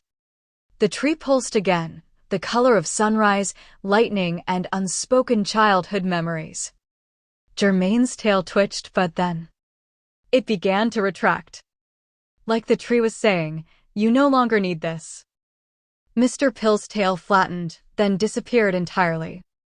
The old Chinese man only nodded as if he had expected it all along. "Corrective growth is rarely permanent," he said. The convent exhaled. Back to Brigsby's house. The attic door creaked open. No one touched it. The humming stopped. Silence thickened. Voss, trembling, stepped forward, not because he was brave, but because someone had to. In the attic sat a single object. A painting. The magic painting. The one that had traveled through books, time, basements, and what we might as well call alternate egg-shaped worlds. The figures inside it were moving now. Slowly. Deliberately. The antelope-headed figure lifted a hand and pointed. Not at Brigsby. Not at Voss. Not at the others. It pointed out of the painting. At them. Because someone was behind them. They turned. Mr. Willoughby stood in the doorway. Plum-colored mustache. Hat in hand. Expression unreadable as always. "Children," he said softly, "you've gone and opened the wrong door." Brigsby's knees buckled. You told me to stop it, you told me." Mr. Willoughby didn't respond with cruelty or authority. He responded with grief. "I told you to let her rest." The house dimmed. The humming returned, louder now, like a choir of things that had never needed mouths. The escape. Lund grabbed Merrick. Voss grabbed the revolver. Mr. Willoughby didn't stop them. Instead, he opened a side door none of them had noticed before. "Go, before she finishes waking." They didn't argue. They ran. Out into the night. Into unknown streets. Into a world growing stranger by the hour. Final beat. The shimmering garden tree flickered. The antelope in the painting followed their souls with its glass-painted eyes. Concepcion appeared one more time, just behind the chapel, crying without sound. And above everything. Watching. Waiting. The being Brigsby feared stirred fully awake. The chapter closes on one sentence. Something old has remembered its name. Chapter 11. The day the sky tilted 30 degrees to the left and pretended nothing happened. Morning broke strange. Not dramatic strange, just slightly wrong. Like someone had taken the sky and rotated it imperceptibly, so roofs, windows, and treetops now sat at an angle that didn't match memory. The convent noticed first, because convents always notice the subtle violations of reality. Faith trains the eye to catch the wobble beneath the ordinary. Sister Supreme stepped outside, hands wrapped in her shawl, eyes narrow. Something crossed over, she murmured. Eugenia and Clotilde exchanged a look, their new secret alliance a quiet current between them. They didn't tell Sister Supreme about the tree's latest bloom, or the way the air tasted like mint and lightning when you stood beneath it. They especially didn't mention that the tails were beginning to leave faint glowing impressions on stone surfaces, like the body was briefly existing in two places at once. Meanwhile, the ones who escaped the house. Voss, Merrick, arm in a sling, and Lund did not go home. They didn't even consciously decide where to go. Their feet took them to the only place that had ever felt like a fixed point. The museum. The building welcomed them like a cathedral built by accident. Dim, echoing. Its own heartbeat audible if you stood still enough. And there, Waiting at the base of the north stairwell was Mr. Willoughby. He hadn't followed them. He had arrived. Calm. Neat. Buttoned like a man who had been dressed by memory itself. "You three have been threaded into something older than chronology," he said. "Spare us the poetry," Voss snapped. "What woke up?" Mr. Willoughby's eyes softened. "Concepcion." Merrick stopped breathing. Lund's face folded inward like origami collapsing. Voss shook his head. No. She's dead." "Yes, in several timelines," Mr. Willoughby agreed, almost kindly. "But grief and identity do not obey death. The shape of her soul has not finished forming." He gestured to the wall where the magic painting now hung, though none of them had brought it. The antelope-headed figure was gone. The desert behind it shifted. Wind moving where there was no wind. Something was coming. The convent grounds, same moment.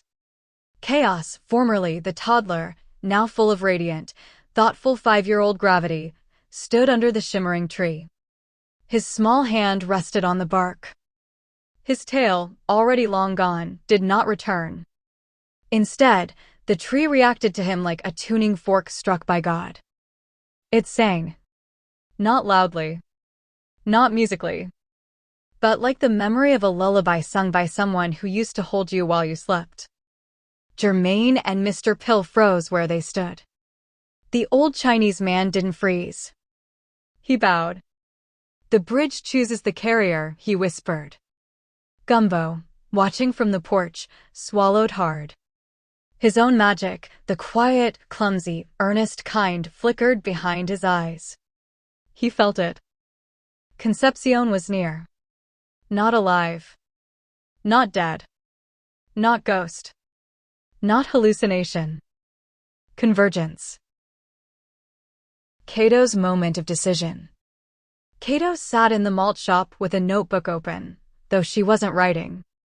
She traced circles and condensation on her glass. Her mind replayed. Being 19, barefoot, body glittered in stage lights. Sparky laughing in a parking lot at 2 a.m., cigarette between teeth. Praying in a church bathroom while the sound system played God of Wonders ironically out of tune. Carrying chaos, crying into Gumbo's shoulder because love sometimes hurts in ways that aren't sad.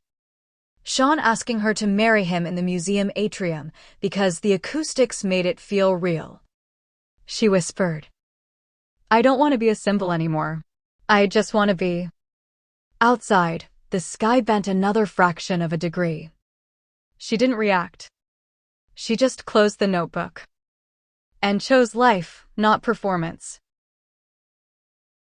The stitching of loose threads. Smooth. Natural. No forced exposition, just revelation. The tail phenomenon was triggered by the same energy that resurrected Concepcion in layered memory form. The bonsai tree is not a tree, but a stabilized dimensional anchor, originally placed there by the old Chinese man. Mr. Willoughby has been guarding the balance between timelines since Book 1, always seen, but never understood. Brigsby did not summon anything. He was trying desperately to prevent Concepcion's reformation because he once loved her in a version of the timeline that no one else remembers.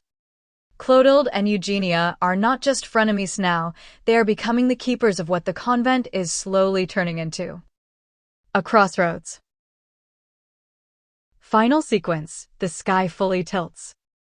Night falls wrong. The moon appears where no window faces. The garden lights by themselves.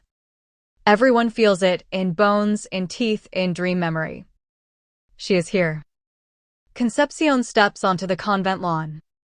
This Concepcion is alive. Whole. A complete singular timeline version.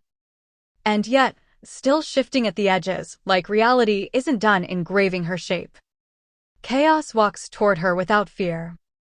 She kneels.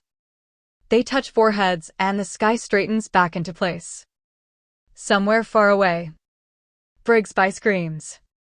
Somewhere very close, The magic painting opens its eyes. Chapter 12. Where the edges of things stop pretending to be solid. The morning after Concepcion's return was not triumphant. It was quiet. The convent had that post-storm feeling, like everyone had been crying in different rooms, and now nobody knew who should speak first. Chaos sat at the kitchen table in his little pinafore uniform, because Dorothea still insisted it was charming, gender be damned. His bowl of oatmeal steamed under a roof beam dripping from last night's humidity. Gumbo was on his third peppermint candy of the morning, the wrappers fluttering like prayer flags near his coffee cup. Dorothea braided her hair, hands steady, face blank, but her eyes were lit with that slow-burning worry that only a mother whose child is different knows how to carry. No one mentioned the fact that everyone's tales were now gone as suddenly as they had come. The bonsai garden radiated a faint blue glow only visible in the corner of the eye. Concepcion had appeared, touched them, and then vanished again. Alive? Dead? Both? Neither? They didn't know. They did not ask. Not yet. Chaos's second day of kindergarten. They tried again. Of course they tried again. You don't give up after one miracle or one disaster. That's what families are. The school's playground was a battered seesaw, a chalk-stained hopscotch grid, and a slide that looked like it had been manufactured the same year humanity invented regret. Chaos walked through the gate, holding Gumbo's pinky because pinkies are sacred bonds when you are 5. But children notice difference like dogs notice storms. The whispers came fast. Why's he so light but his daddy's so dark? His mama looked like a man. Why his hair do that? Chaos didn't speak. He didn't have to. The rainbow happened all at once. Not a soft rainbow. A vertical curtain of shimmering light like stained glass melting into air, rising from the ground beneath the playground slide. It made the swings glow. It made the chalk drawings ripple. It made every child fall silent except the one who pushed him. The bully fell backward into the seesaw. Nobody was harmed. But teachers talk. Principals panic. And rumors grow faster than weeds in Gospel County soil. By afternoon, Dorothea was sitting in an office with a school counselor who smelled like cucumber melon body spray and disappointment. By evening, Chaos was being homeschooled. Dorothea didn't cry until the popsicles melted in the sink. Meanwhile, the convent political climate starts to burn. Mother Superior called an emergency meeting because she could feel the world bending under her feet. Father Lionel attended with his clipboard, pretending to take notes, though his pen never once touched the paper. Sister Eugenia sat stiff-backed, eyes sharp. Sister Clotilde leaned back in her chair, arms folded, tailbones still aching from the tail that no longer was. It only took 12 minutes for the argument to ignite. Clotilde. The child is touched. That is not a burden, that is call. Mother Superior. Miracles do not belong to the reckless. Eugenia. And who defines reckless, Mother? For a moment, just a flicker, Clotilde and Eugenia were one entity. Aligned. Dangerous. Bright with holy defiance. Mother Superior saw it. She did not like it. Something broke then. Something official. Something quiet. Something like a line on a map shifting 1 inch sideways. At the museum, where the real trouble was growing, Professor Voss hadn't slept. Loon paced. Merrick sat curled in a blanket like a war orphan. The painting was no longer a painting. It pulsed. Not to the rhythm of the heart, but to the rhythm of breathing.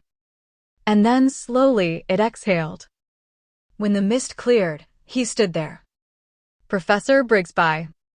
Not in the flesh, but in the paint. Watching them. Smiling. Not menacing. Not furious. Just lonely in a way that made the spine sweat. He lifted one painted hand and beckoned. Voss whispered. He wants to pull us in. Loon whispered back. No. Somebody else is trapped in there.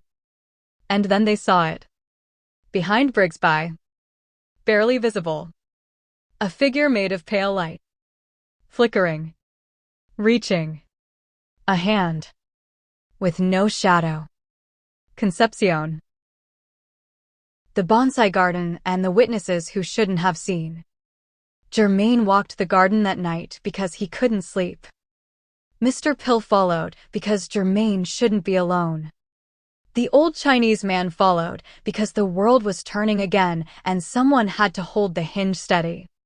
The glowing thing growing in the center of the bonsai ring was no longer a tree. It was a doorway. Soft. Shimmering. Alive. And when the wind blew, it whispered in Concepcion's voice. I'm almost back. End of chapter 12 cliffhanger. Chaos woke up at 3:17 a.m. He walked to the window. Outside, the garden glowed soft blue. And standing at its center, back turned, hair whipping in the wind, dress made of desert sand, Concepcion looked over her shoulder and smiled. Like she had never died. Like this was always the plan. Like the veil was only ever paper thin. Chapter 111. We were never meant to be alone here. The garden has grown strange again. Not just lush possessed. Vines like spun silver thread across the cloister walls, weaving shapes that resemble wings, halos, faces pressed in laughter or grief or both. Leaves shimmer with an oily lavender glow, and the roots coil like sleeping serpents beneath the soil. And the tails, yes, the tails are still there. The sisters, the novices, the postulants, all of them walking about with feline swishes of tufted fur, twitching reflexively when startled, betraying emotions better than their eyes ever had. No one speaks of it anymore. It has become one more impossible thing in a long line of impossible things. But something new has appeared. In the center of the garden, where the apple tree once stood, a growth has formed. Not a tree, not a bush, something architectural. A spiral tower of woven willow and bone and midnight blue flowers that pulse faintly as though they have heartbeats of their own. The toddler, little Maudlin, who has seen every timeline collapse and birth itself again without ever losing her delight for raisins, walks straight to it. She says only, "No." And the tower wilts. Tails drop off like autumn leaves. Everyone gasps as vertebrae snap back into place, spines unburden themselves, and fur dissolves into dust motes. The miracle is quiet. Not triumphant. A return to humanity with all its heaviness. Meanwhile, Kato sits in the malt shop. She's barefoot. She always forgets her shoes when thinking too hard. A strawberry shake sweats beside her as she stares at the condensation running down the glass like slow tears. Neon hums. Vinyl cushions squeak. The world is too gentle now, and that makes her nervous. She begins her monologue softly, half to herself, half to Sparky, wherever he is. I was never meant to be a mother. But I was. And I was never meant to be a saint. But God knows they tried to make me one.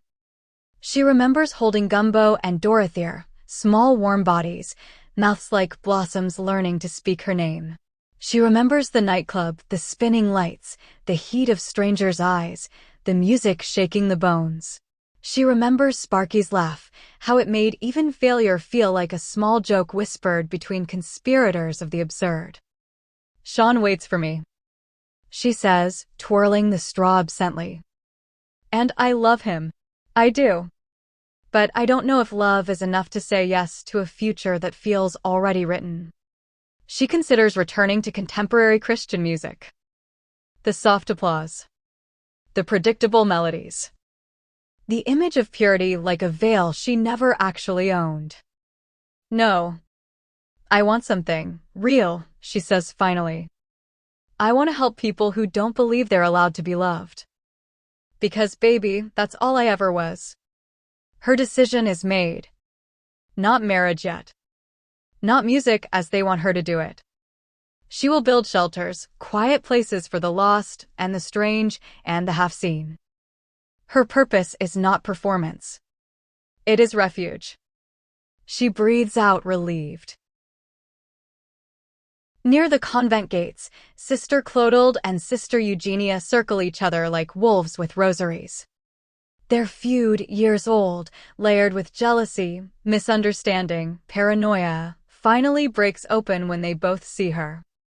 Conception. A flash. A mist.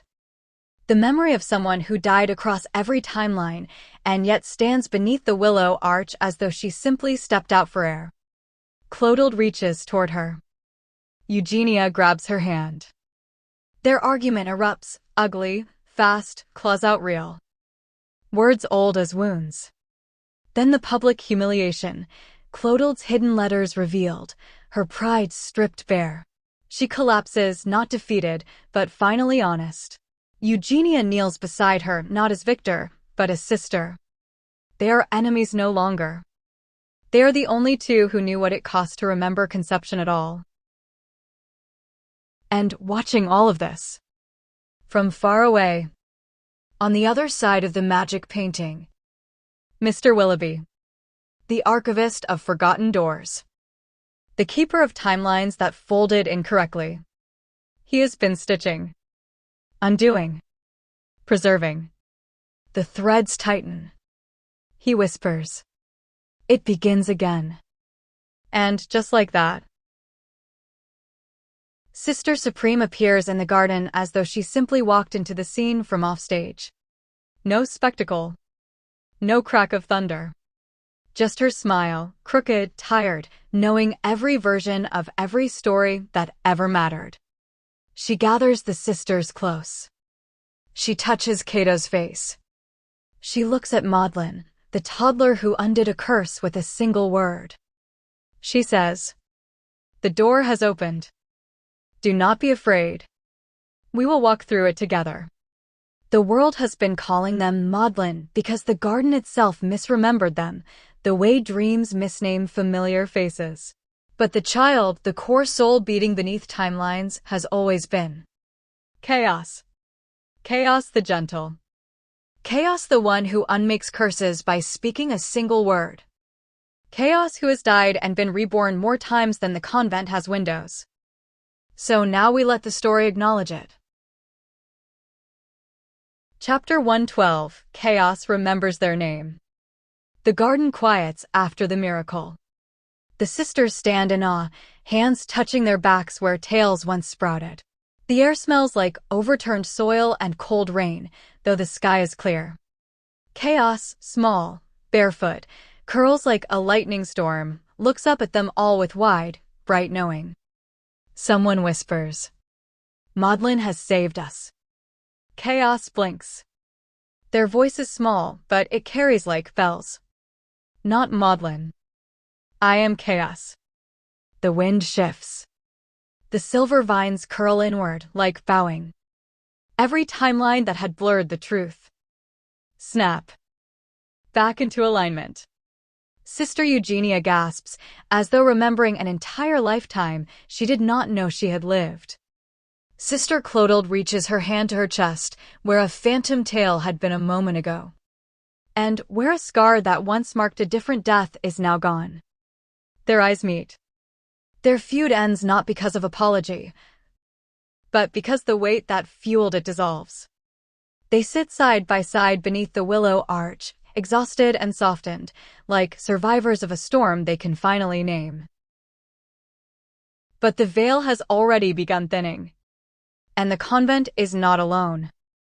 Behind the oldest wall, in the corridor that was never built but has always existed, the painting of the seven sisters shrouded in dusk begins to ripple. Brushstrokes liquefy. Color breathes. And from the painted forest, stepping with the same ease one steps from shadow into lamplight, Mr. Willoughby emerges. Yes, that Mr. Willoughby. The keeper of the archived non-linear orphanage. From Book 1. The man who once taught Conception how to fold time like paper. His suit is older now. His eyes kinder. His pockets full of impossible keys. He watches chaos with the expression of someone who has been waiting so long to see a child remember who they are. Meanwhile, a sound like a hymn sung backward shivers through the brick. Someone else is entering. But not from the painting. From above. The chapel doors fly open as though pulled by an invisible tide. And Sister Supreme steps inside. No grand entrance. Just presence. Her veil flickers in a wind no one else feels. Her voice is a soft sword. The Brigsby matter ends tonight. The room chills. Because everyone remembers. The confrontation unfinished. The escape attempt.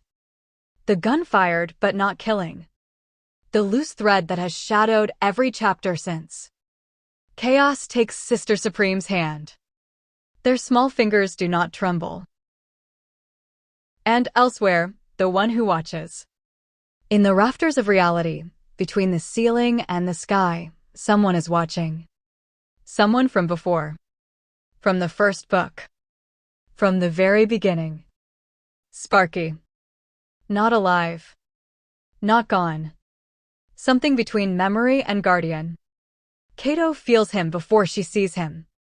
A warmth behind her ribs. A laugh half heard like a song she once danced topless to in neon smoke and too loud hope. She rests her palm over her heart. She knows. Thank you for getting me here. She whispers. And Sparky, wherever he is, smiles. Cato's choice is final now. Her purpose is clear. She will build a sanctuary where the lost can land. Not a convent. Not a church. Not a stage. Something new. Something alive. Something that understands that holiness is often feral. She looks at Sean not with hesitation anymore, but with the gentle, steady love of someone who knows that she can choose him. Without losing herself. The wedding is not now. But it is real. And it will come.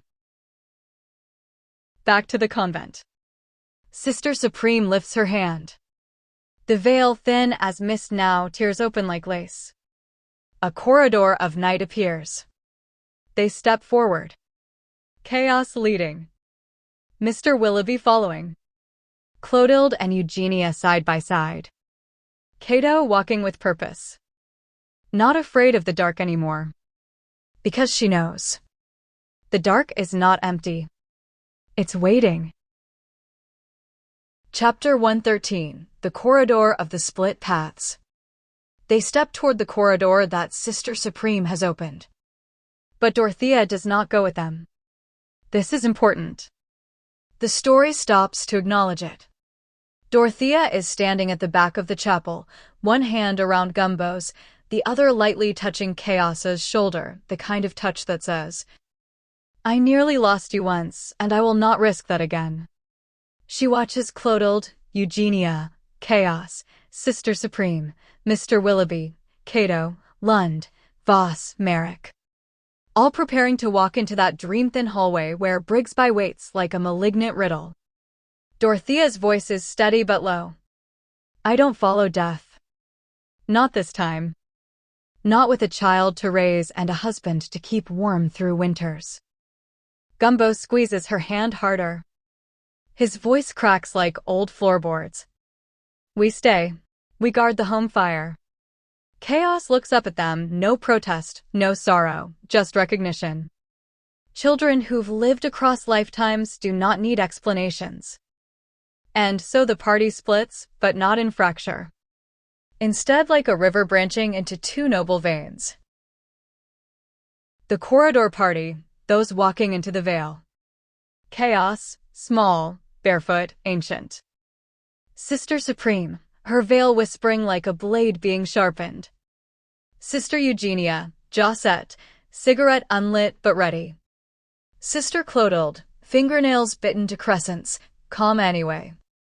Cato, heart steady, future chosen. Mr. Willoughby, keeper of keys to unbuilt doors. Lund, Voss, and Merrick, still mildly traumatized museum scholars. The home party, those who stay in the convent. Dorothea. Gumbo. Germain, bandaged but stubborn. The old Chinese man, whose real name no one has ever gotten right. Mr. Pill, who has begun brewing tea with the garden's strange vines, God help us.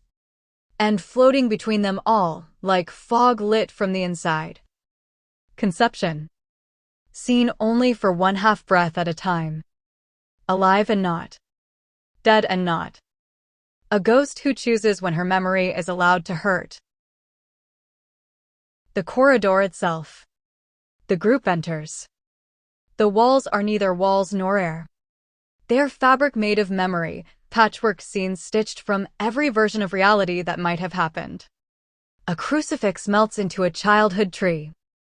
A kindergarten seesaw turns into the wheel of a hospital gurney. Flat Coke in a paper cup smells like incense.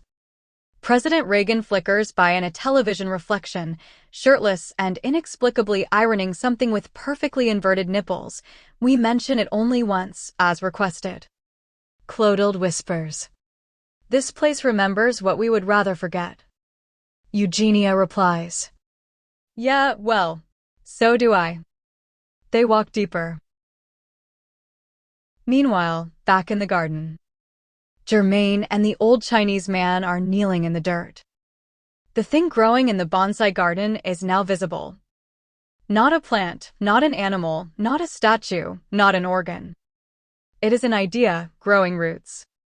It looks like a branching silver antler, carved from moonlight and bone, pulsing as though it breathes.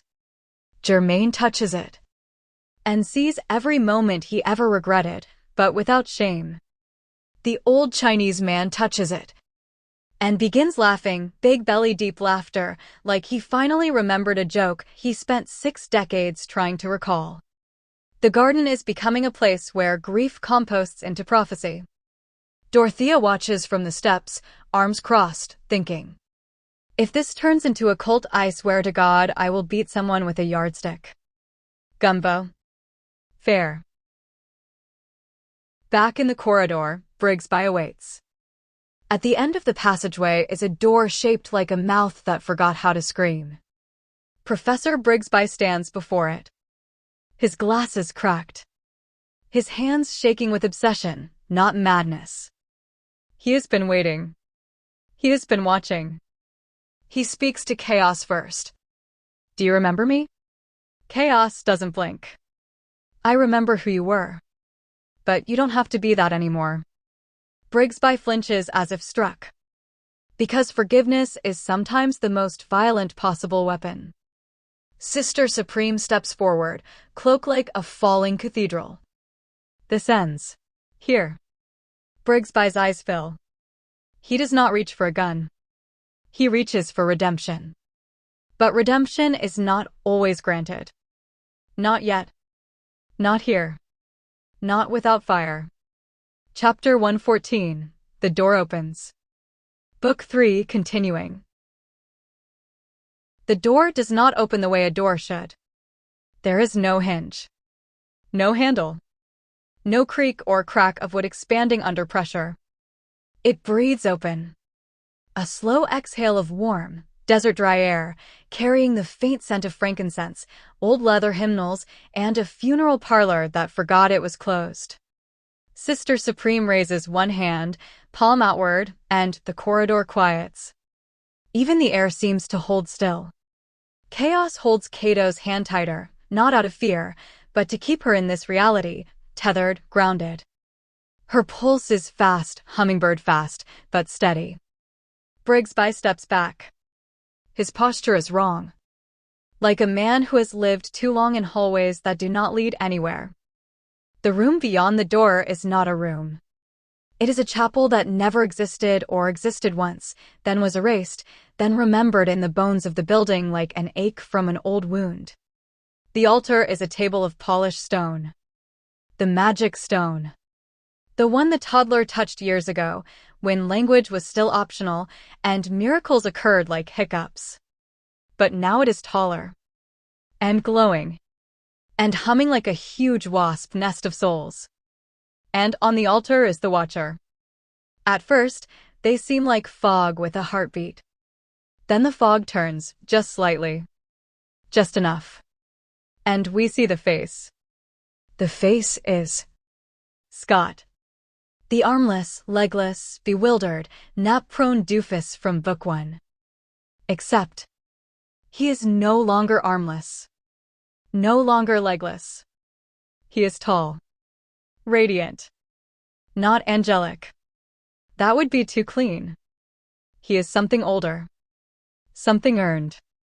Something that remembers suffering and did not trade it away. Scott speaks, but the voice is not entirely his. I told you I was waiting. And I told you I'd come back when the bones remembered my name. Sister Clotilde staggers backward. Her breath rattles. Scott? But you died. You died. You died in that thing with the wheelchair explosion. Eugenia. To be fair, he's died like 4 times. I gave up keeping track around the Tornado Cathedral incident. Chaos steps forward. His voice is gentle. He didn't die wrong. That's different. Brigsby collapses to his knees, not in worship, but recognition. Because Scott is not just Scott. He is the convergence. He is the one who has lived every version of every timeline, the only soul who remembers them all without breaking. He has seen Concepcion die in the sand, and seen her live in the kitchen making cornbread, and seen her trapped in the mirror behind the museum display glass, and seen her laughing in a hammock in Guatemala with fried chicken crumbs on her chest while yelling at Jesus on the cross statue for not fixing the humidity. All of these are true. All of these happened. All of these are real. Time is not a river. Time is a catfish, bloated, unpredictable, and deeply uninterested in being understood. Scott looks at Brigsby.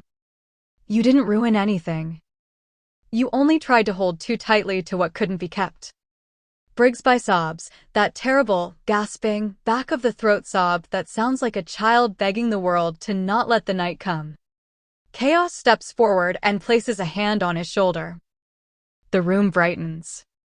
Meanwhile, back in the garden, Dorothea watches the strange antler vine heartroot thing pulse. Germain is sweating. Mr. Pill is chanting in a language he definitely does not speak. The old Chinese man whispers. It is a gate. Dorothea. I swear if another gate opens I am calling a licensed exorcist. I'm too old for unregulated spiritual portals. Gumbo. We are the spiritual portals, babe. Dorothea sighs. Deep. From diaphragm. God help me, you're right. Back in the chapel of the Never-Built. Scott extends his hand, and the veil behind him ripples. And through it. Concepción. Alive. Laughing. Running barefoot through reeds. Sand in her hair. A woven basket of pomegranates under one arm. Then, she flickers like a candle in wind. Here. Gone. Here. Gone. Here. Chaos whispers. We have to choose which world to hold. Sister Supreme's voice. Then we vote. Cato closes her eyes. Her lips tremble. I want everything. But I know we can't. Scott nods. Then we make one world. One timeline. One thread. No more doorways. No more echoes. No more deaths that undo themselves. Eugenia. You're saying we sew the story shut. Scott. Yes. But once it's sewn, it stays that way. Sister Clotilde's voice breaks, unexpectedly soft.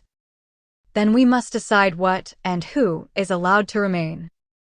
Chapter 115. The Split Begins. Book 3 continues, the thread phrase, the world's double. The chapel doesn't explode. It doesn't rumble. No lightning bolt cracks the ceiling, no choir of seraphs descends with trumpets and feather-shedding drama. It happens quieter than a blink. The air pulls inward, like the room itself is taking one deep, bracing breath. The way a person does when they know something irreversible is about to occur. And then the world divides. Not in half. Impossibility. Two timelines unfurl like ribbons pulled from the same spool. The world where Concepcion lives. And the world where Concepcion never returned. Both real. Both true. Both happening. The characters feel the split the way a child feels their first heartbreak. A dislocation at the center of the chest. Cato's hand is still in Chaos's. But now another Cato exists, one heartbeat to the left and the right. One with Sean. One without him. One with tenderness. One with fire. Dorothea gasps because she feels it most sharply.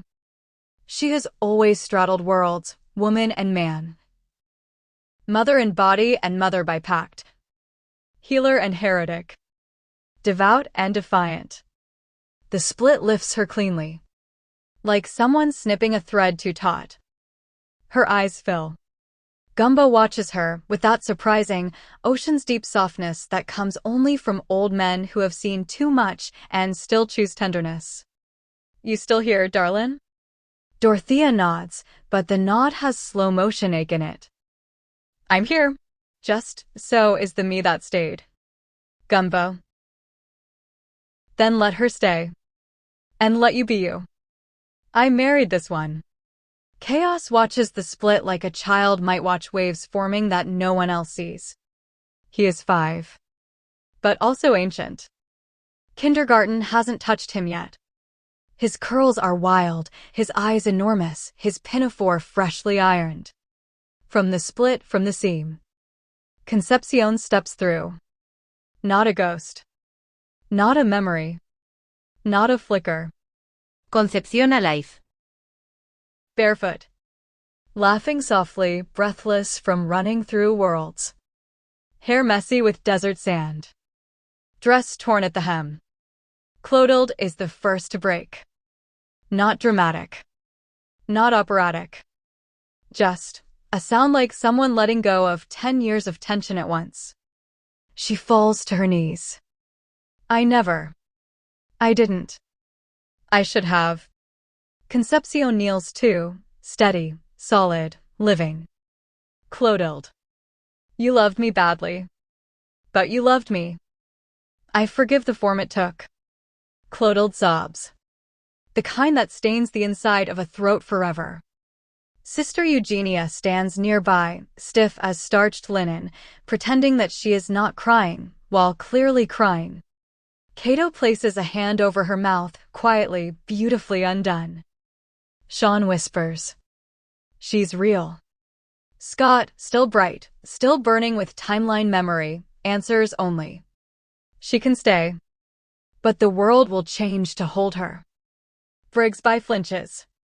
Something crawls under his skin. Because the world changing means all his plans, all his fixations, all his elaborate, rusted control are scattering like birds at a gunshot. He bolts. No one stops him. Some evils have to run themselves empty. Meanwhile, outside, in the bonsai garden, the thing that has been growing finally blooms. It is not a plant. It is not an animal. It is a mouth. A round, slow-breathing, stone-edged mouth in the earth. Like the planet itself is yawning awake. Germain drops the pruning shears. Mr. Pell crosses himself, then crosses himself again, then mutters something in Latin even though he doesn't speak Latin, which has somehow been the theme with him. The old Chinese man nods, utterly calm, as though this is simply Tuesday. The world split, he says. Germain. How do you know? Old Chinese man. I've been waiting for it since 1954. My whole life is waiting. the mouth begins to whisper. No words. Just the sound of something remembering hunger. Germaine backs up. The ground pulses. And the tails, the ones so many at the convent just grew, sway as though they are tuning forks to some old ancient song. Something has awakened. And it wants something back. Back in the chapel. Concepcion stands beside Chaos. The chapel flickers. Half made of stone. Half made of memory. Sister Supreme studies herself. If we let the world stay split, then everything that has been broken can be both broken and healed. We will live in double truth. Scott nods. That is the cost. Cato whispers. Then let both be true. Because love is rarely singular anyway. The altar glows. The door remains open. But now it leads to both worlds at once. And each character will have to choose, slowly, over the chapters ahead, which version of themselves they will become. And somewhere, far outside the convent, across town, in a small, strip mall donut shop where the fluorescent lighting hums like an insect hive, someone is watching them. Someone we know. Someone we have met. Someone we forgot to fear. They sip coffee. They smile. It worked. Their eyes flicker gold. Chapter 11, The Soft Split. The air did not break all at once. It stretched first, like old honey pulling itself into a thread. Thomas felt it before he saw it, pressure on the eardrums, chest tightening, the hush that always came right before a summer storm. Chaos stood beside him, hands in his coat pockets, face uncharacteristically still. Cato was on the other side of the room, not quite watching, not quite avoiding. She had been humming under her breath again, not one of her old praise songs, not something rehearsed or once profitable. This was a raw chord progression pulled from a place she had never learned to name. Something before religion. Something after it too. The house itself seemed aware, like the beams knew language and the windows had memory. They were gathered in the living room of the farmhouse outside Jennings, the one Thomas used to think was haunted, or maybe blessed, depending on the day. Gumbo and Dorothea sat together on the couch. They held hands loosely, like people who had done the work of falling apart and falling back in again, not through miracle, but through choice and stubborn tenderness.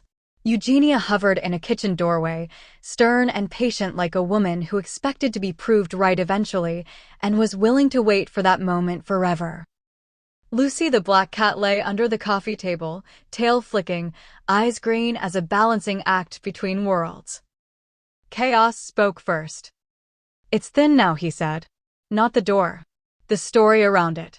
His voice was soft, almost reverent. This is the part where things could be rewritten. Or remembered.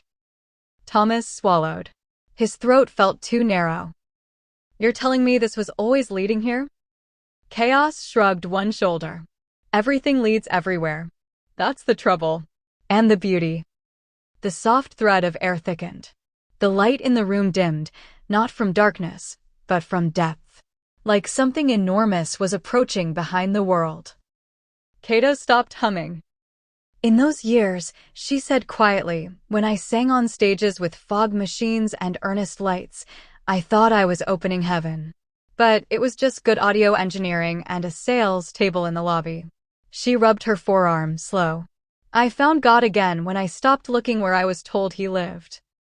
No one doubted her. Not this time. Thomas looked at Dorothea, who had once run from one kind of devotion right into another. She squeezed Gumbo's knee. He nodded back with that gentle-as-a-bubble heart expression that always made the room less afraid. Eugenia crossed herself. She did it not out of fear, but respect. Chaos stepped closer to the invisible seam in the air. This isn't a door you walk through, he said. It's a door you allow. It splits when you're ready. Thomas asked, ready for what? The part of your life that began before your childhood ended, Chaos answered. It felt true. Not clear, but true. Cato moved to Thomas's side. She didn't hold his hand. She didn't need to. They had seen each other bleeding and not looking away. Whatever comes, she said, we won't pretend it didn't happen this time. No dimming it down to survive. He nodded slowly. Chaos placed his palm into the stretched air. It rippled, not with heat, not with cold, but with recognition, like two mirrors finally facing each other. Thomas felt a memory uncoil behind his ribs. The thunderstorm. The blackout. The shape at the foot of his childhood bed. The whisper that didn't frighten him. The name he never told anyone because it didn't sound real when spoken aloud. I remember you. The room did not split with violence. It opened like a curtain drawn back on a window that had always been there. The world on the other side was not another place, it was the same one, simply revealed. Cato's song resumed beneath her breath. Dorothea's fingers tightened around Gumbo's. Eugenia whispered a prayer whose words were older than her own church. Chaos smiled like a door himself. Thomas stepped forward, not through, but into. The split did not divide anything. It reunited what had once been separated. And the story, for the first time, began to tell itself. Chapter 12, The Place Where Names Return. The first sign that the veil was thinning again came quietly, the way a dream tiptoes back into daylight. It was in the bonsai garden, of course, because change always starts small, pretending to be gentle. The strange growth had continued. What had once been a neat, meditative arrangement of miniature trees now spiraled upward in soft, luminous coils of living wood. Branches had grown into shapes no gardener could have trimmed, arches, cradles, hollows, and rib-like curves that seemed to breathe. The leaves shimmered faintly in moonlight as though something beneath them remembered stars from another world. And it was there, in that waking green breath of the uncanny, that Thomas finally remembered himself. He stood among the trees at dawn, bare feet in cold dew, feeling something like déjà vu in his pulse. He couldn't say how long he had been forgetting his own story, how long he'd been drifting from one scene to the next like a guest in his own life, but the scent of sap and wet earth pulled something real forward inside him. A memory. A voice. A name. Sassy. Not the name of this world's cat, but the first one. The one who traveled with him across the edges of stories, across the soft light of impossible gardens, the one who had sat at the foot of beds and stared into the dark as if guarding him from the things that crawled beneath time. Sassy had never been just a cat. She had been a witness. And now she appeared again, not walking, not stepping, but forming out of shadow the way condensation forms on glass. For a moment she flickered between shapes, Sassy, Lucy, the archetype of the black cat who sees what humans can't bear to look at until the form settled into something simple, a sleek dark cat with slow-moving eyes. She sat at Thomas's feet. She blinked. Thomas exhaled. There he was again. Himself. Sister Dorothea and Gumbo, who had been arguing quietly nearby about whether the bonsai were whispering actual words or only feeling like they were, stopped mid-sentence. They saw Thomas standing there like a man just returned from a long and private war. Dorothea spoke first, her voice rough and honest. You remember again. Thomas nodded. Enough to know I lost track of too much. Gumbo put a hand on his shoulder, a grounding one, warm, simple, human. No mysticism necessary. Then don't run from it this time. Thomas almost laughed, because there was no running left in him. The garden itself seemed to breathe back. Elsewhere, Sister Clotilde and Sister Eugenia had reached a new and delicate alliance, carried not by affection but by need. The tales that had begun sprouting among the nuns and call center workers were no longer just oddities. They had started communicating. Flicks, curls, thumps, like another language waking up in their spines. Clotilde believed it was divine providence, God working in the musculature of the body to bring forth the next stage of grace. Eugenia believed it was a parasitic fungal spore from the bonsai roots insinuating itself into the nervous system. They had agreed not to kill each other over this difference of interpretation, progress. And now they kneeled side by side in the bonsai garden, peering into the strange new growth as though consulting a cathedral of living wood. The branches moved, just slightly, toward them. "Do you feel that?" Eugenia whispered. Clotilde didn't answer right away. Her eyes were wet, though she would deny it later. "It remembers us," she said. Meanwhile, miles away, the city museum's lights flickered under a bad transformer hum.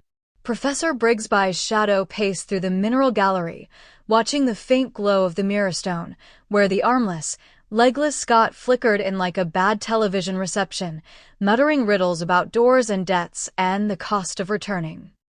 And somewhere higher up, watching it all through some unseen vantage point, Mr. Willoughby leaned back into an armchair that wasn't wholly furniture, but part memory, part geometry, part echo. He had been here since book 1, just out of focus. A librarian of unfinished destinies. A keeper of the threads when characters forgot themselves. He saw the veil thinning. He saw Sassy return. He saw Thomas remember. He exhaled, almost fondly. "They're finally ready," he murmured. But the heart of this chapter belonged to Cato. She sat in the malt shop alone, stirring a milkshake she wasn't drinking. Neon lights flickered blue and 2am, soft across her face. She thought about the baby she had carried for Gumbo and Dorothea. The cigarette-burn glow of dressing rooms backstage when she used to dance topless. Sparky, her best friend, whose absence still lived like a bruise under the ribs. Sean, and the strange gentleness of loving him. The way every future had begun to feel like a hallway lined with mirrors. She had considered returning to contemporary Christians singing the applause, the shine, the illusion of redemption for hire. But she was tired of performing salvation. What she wanted was to live. Not pose for living. Not rehearse it. Not argue it. Just live. She looked at her reflection in the chrome napkin holder. "All right," she whispered. "Then we go forward. Not perfect. Not clean. But true." And as if timed, as if orchestrated, as if the world itself had been holding its breath, the bonsai garden bloomed. Not with flowers. With memory. Branches unfurled like corridors. Leaves shook like pages. Roots pulsed like heartbeat drums. And every tail flicked downward, stilled listening. The garden was telling them something. Not a prophecy. Not a warning. A return. A reintegration. The story had stopped branching outward.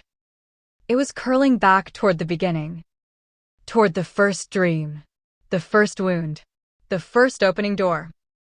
Thomas placed his hand on one of the living arches of wood. His voice was steady. "It's time we finish this." The cat Sassy, Lucy, guardian, witness, walked ahead into the hollow formed by the trees. The door was open. And this time, no one hesitated. Chapter 13, The Hollow Where Memory Lives. They entered the garden's hollow the way people walk into a confession booth, not sure if they were about to be forgiven or found out. The arch of living would bent low, so even Gumbo had to duck, and his tail, which he refused to acknowledge, though everyone else saw it swaying like a metronome of irritation, twitched as though greeting the air inside. The space beyond wasn't large, but it felt deep, like the beginning of a cave, or the throat of a story about to speak. The walls were roots. The ceiling was leaves. Everything shimmered with a soft, pearly green glow, like bioluminescence whispered instead of shouted. And in the center, where the ground gently dipped, there was a pool of water, still enough to look like glass. Sassy sat beside it, watching, always watching. Thomas knelt first. The reflection in the pool was not his current face. It was the face he had before, all the way back in book 1. Softer, more hopeful, less fractured, worn but open. He felt something ache in him like an old scar waking up in the cold. "It's showing us who we were," Dorothea murmured, voice low, reverent without trying to be. "Or who we thought we were," Gumbo corrected, because Gumbo always anchored things when they tried to float away into symbolism. Dorothea leaned into him gently, forehead to shoulder, like the reassurance of two animals who came into life together and never stopped choosing each other. Sister Clotilde and Sister Eugenia stood side by side behind them, awkward, stiff, bonded by the kind of alliance only war or miracles can glue together. Clotilde's tail flicked once, Eugenia's curled twice. They understood each other now without speaking. Remarkable what crisis does. Outside the hollow, the world had not stopped. At the call center, nuns and telephone workers were adjusting to their tales like it was just the next thing on the list. Learning how to sit, how to walk, how to hide them under habits, skirts, or trousers. There was a brief black market trade in modified undergarments. No one admitted it, but everyone assumed Sister Perpetua started tying bows on hers. The panic had softened into inconvenience. But the bonsai's glow? That was another matter entirely.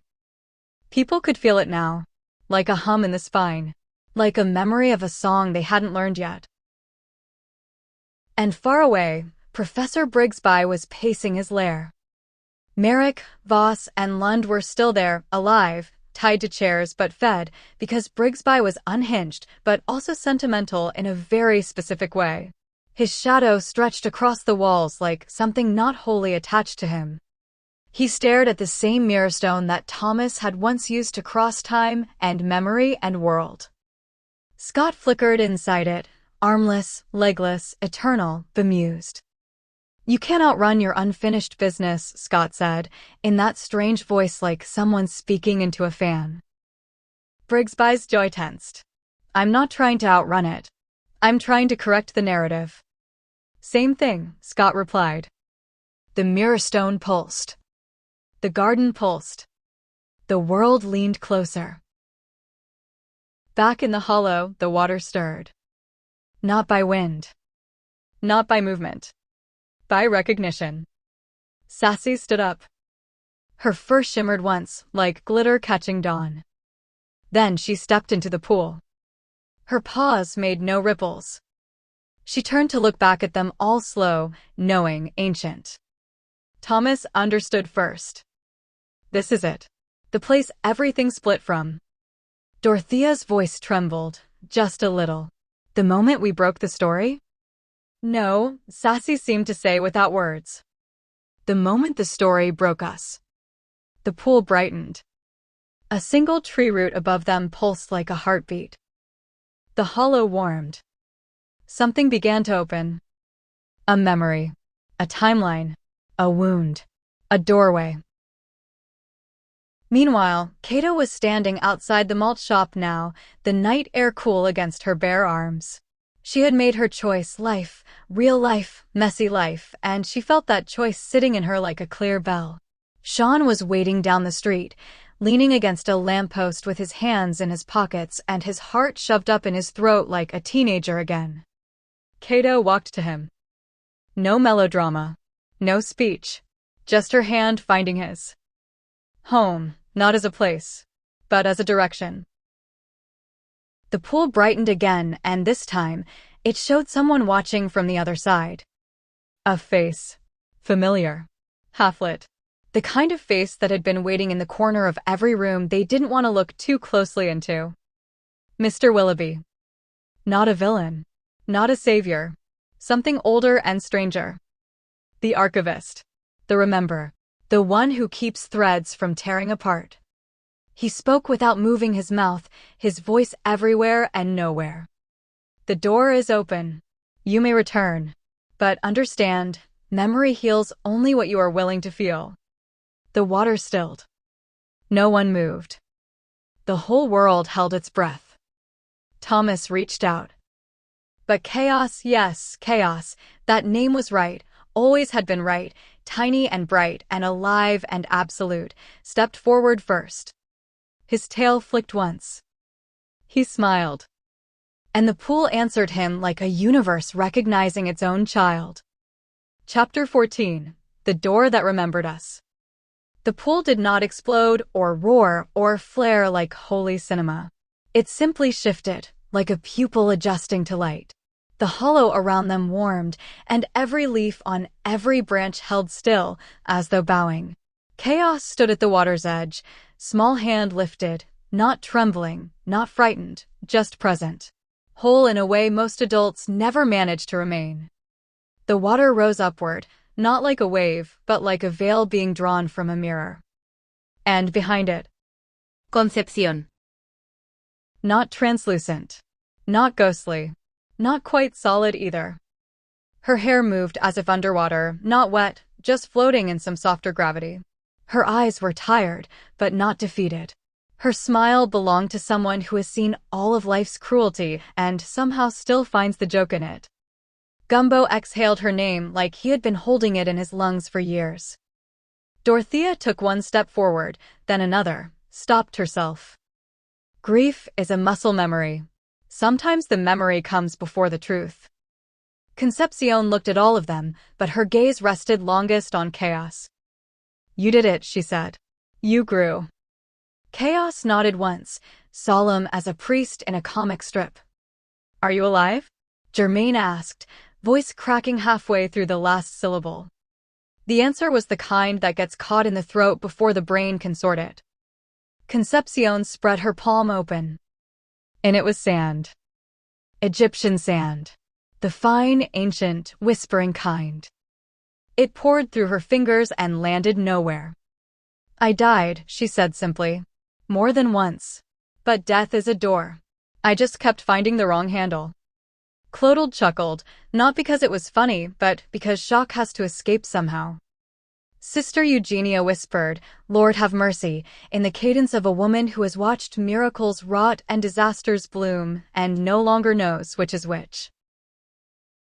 Meanwhile, miles away, in Brigsby's lair, Voss had started working at the knots on his wrists, small panic giving way to problem-solving.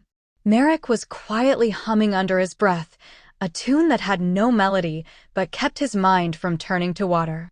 Loon stared at the mirror stone where Scott flickered, hollow-eyed, serene and insane like a saint carved from taffy. Brigsby paced. He was unraveling the way thread unravels from an old sweater, calm 1 second, wild the next. He muttered. They broke the timeline. They broke the character arc. They rerouted the river. I have to realign. I have to rebind. I have to return her. Scott blinked, slowly, theatrically. You're trying to edit life like it's your dissertation again, he said. Brigsby snarled. Life needs revision. People need structure. Voss coughed, dry, pointed. And how's that working out for you, Professor? Brigsby's hand twitched toward the drawer where the revolver slept. Back in the hollow, the pool brightened again. Sassy sat beside Concepcion now, as though she had always been beside her, in every lifetime, in every echo. Chaos stepped into the pool. The water did not wet him. It welcomed him. Gumbo's heart nearly shattered right out of his chest. Dorothea reached for his hand, found it, anchor to anchor. The pool began showing them their memories. The night Cato danced topless under neon and grief. Gumbo's first bone sale on Etsy that somehow funded the convent roof. Germaine's breakdown behind the maintenance shed, where the old Chinese man simply handed him a bottle of tea and said, "Hold the world more gently." Sean crying in the choir loft, thinking no one would love him enough to stay, and Cato being the one who did. The time the bonsai garden first hummed. The moment Concepcion died in the desert, sand swallowing her like a soft-handed god. The timelines where she didn't die. The versions they never lived. The versions still possible. Clotilde wiped her eyes without comment. Eugenia pretended she had allergies. This was memory without the poison of nostalgia. Clean. Painful. True. And then, just as the moment reached its warmest point, the garden shook. Not like wind. Not like earthquake. Like something knocking. Chaos turned his head slowly. And the whole hollow went dark. Not black. Dark. The kind of dark that has texture. The kind of dark that has depth. The kind of dark that watches back. A voice spoke. Not loud, not whispering. Just here. He found the mirror. Concepcion's face flickered, Sassy hissed. The water shivered like breath on glass. Gumbo said, Brigsby. Chaos's tail went rigid.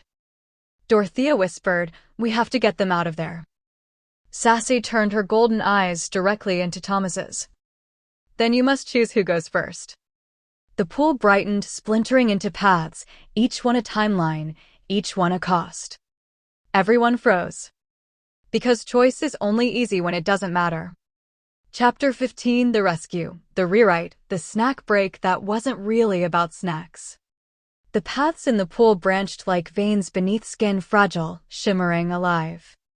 Each thread led to a version of the future. Each one demanded a price. Chaos stared at them with the solemn intensity of a 5-year-old deciding which cookie to eat first. Sassy, perched beside him, swished her tail with the resigned air of someone who has dealt with protagonists before. Gumbo whispered, this feels like a munchkin choosing which yellow brick road to follow. Dorothea snorted softly. That movie lied. Roads don't guide you. They reflect you. Also, nobody tells you about the munchies afterward. Germaine shrugged. Depends what you're eating. And right there, bless him, Sean pulled from his backpack a small Tupperware container labeled in Sharpie. Do not eat, because last time it had not gone well. Inside, edibles. Cato slapped his shoulder. Why would you bring those to a sacred metaphysical event? Sean blinked. Because everything's a sacred metaphysical event. No one could argue with that. But beneath the easy humor, something sharp was working its way in. That darker voice, the one that had spoken when the hollow dimmed, still hummed around them. It reminded them of hospital curtains drawn too tight. It reminded them of whispered diagnoses. It reminded them of Munchausen by proxy, that quiet, insidious cruelty where a caretaker needed someone weak to feel powerful. Brigsby. The man had been doing it to timelines instead of children. Hurting fate just to be the one who could fix it. And the mirror had finally given him the leverage he wanted. Thomas rubbed his jaw. If he's rewriting them, he can unname them, unhistory them, erase the parts where they had any say. Dorothea's voice cracked.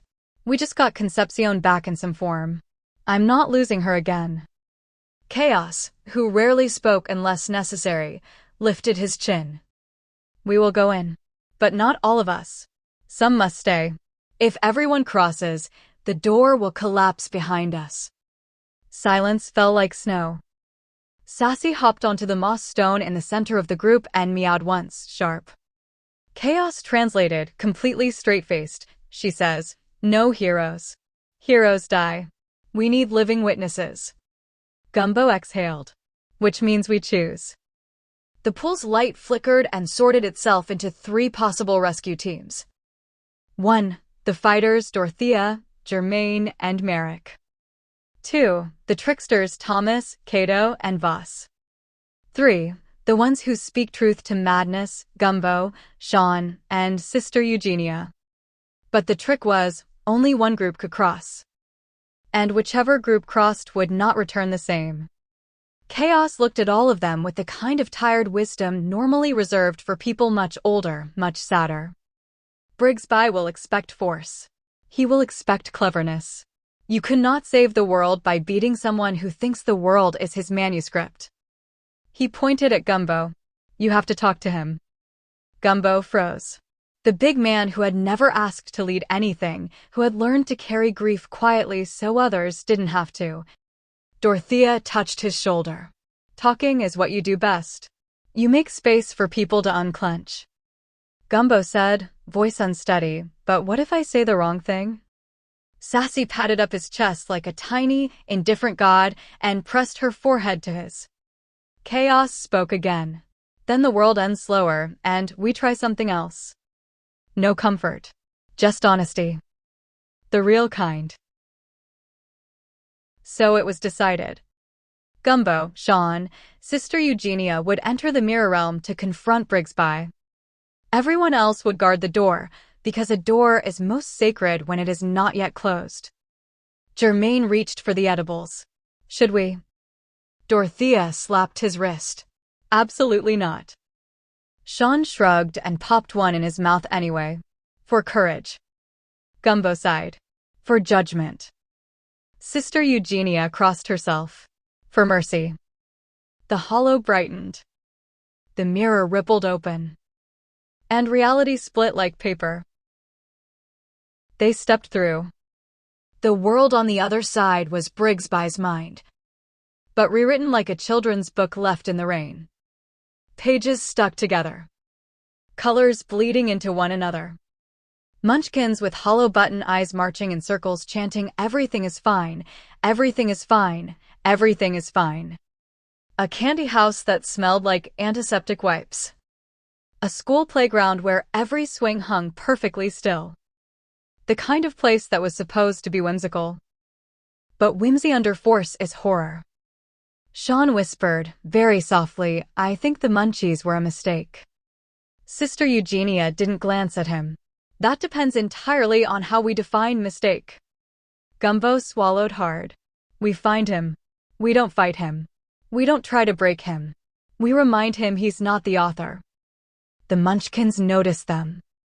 Their heads turned slowly. All at once. And in eerie, sing-song voices. "He's editing you." The air shivered. The ground tilted. The sky cracked. And Brigsby stepped forward. Smiling a smile made of glass. Chapter continuing. Sister Clotilde had always carried a suspicion about the kitchen.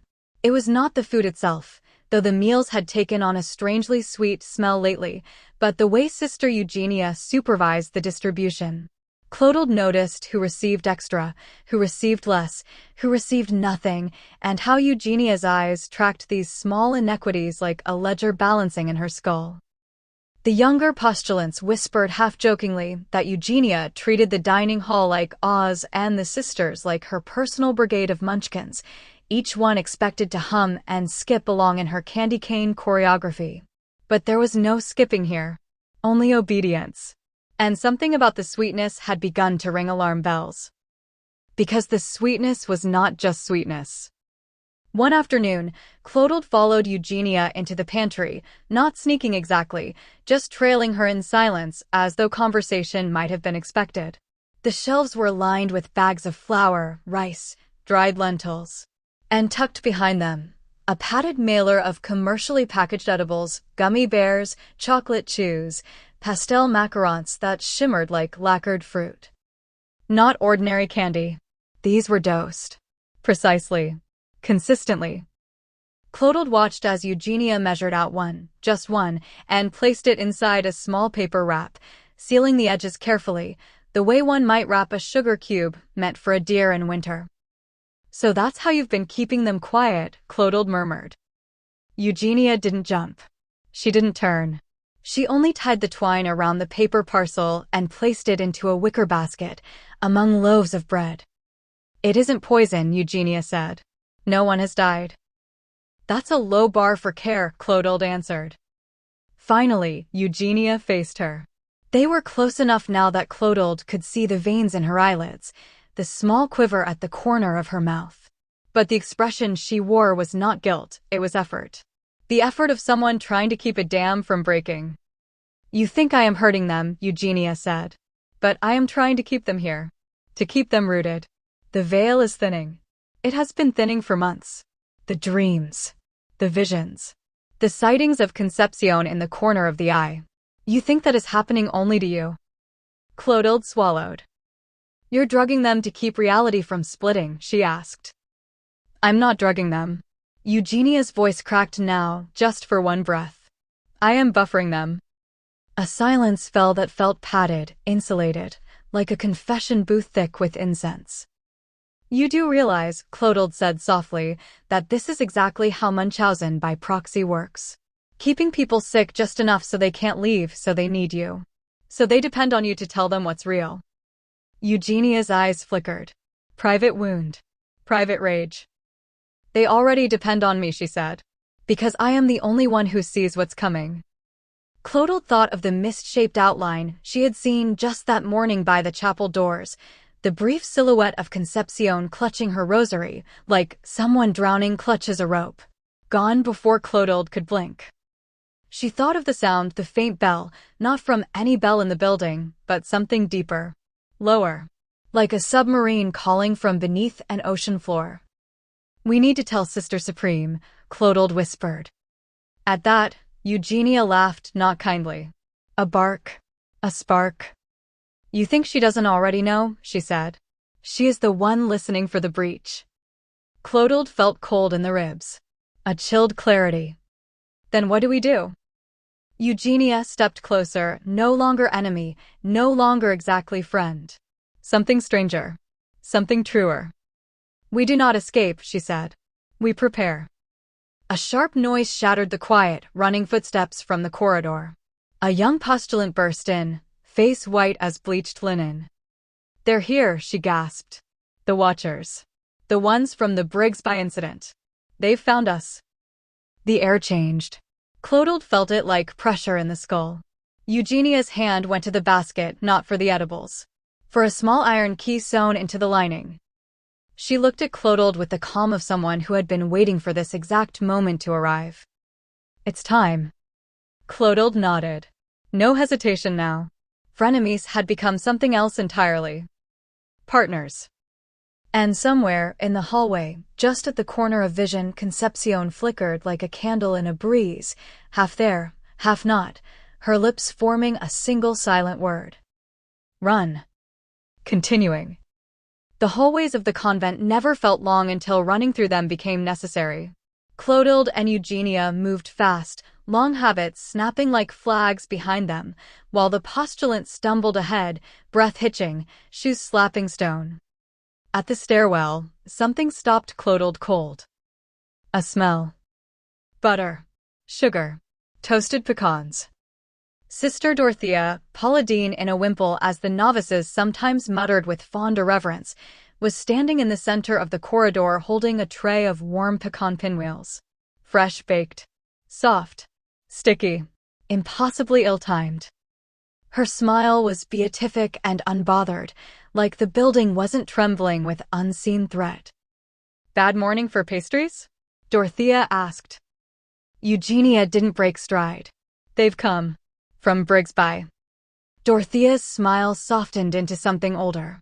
Something that remembered.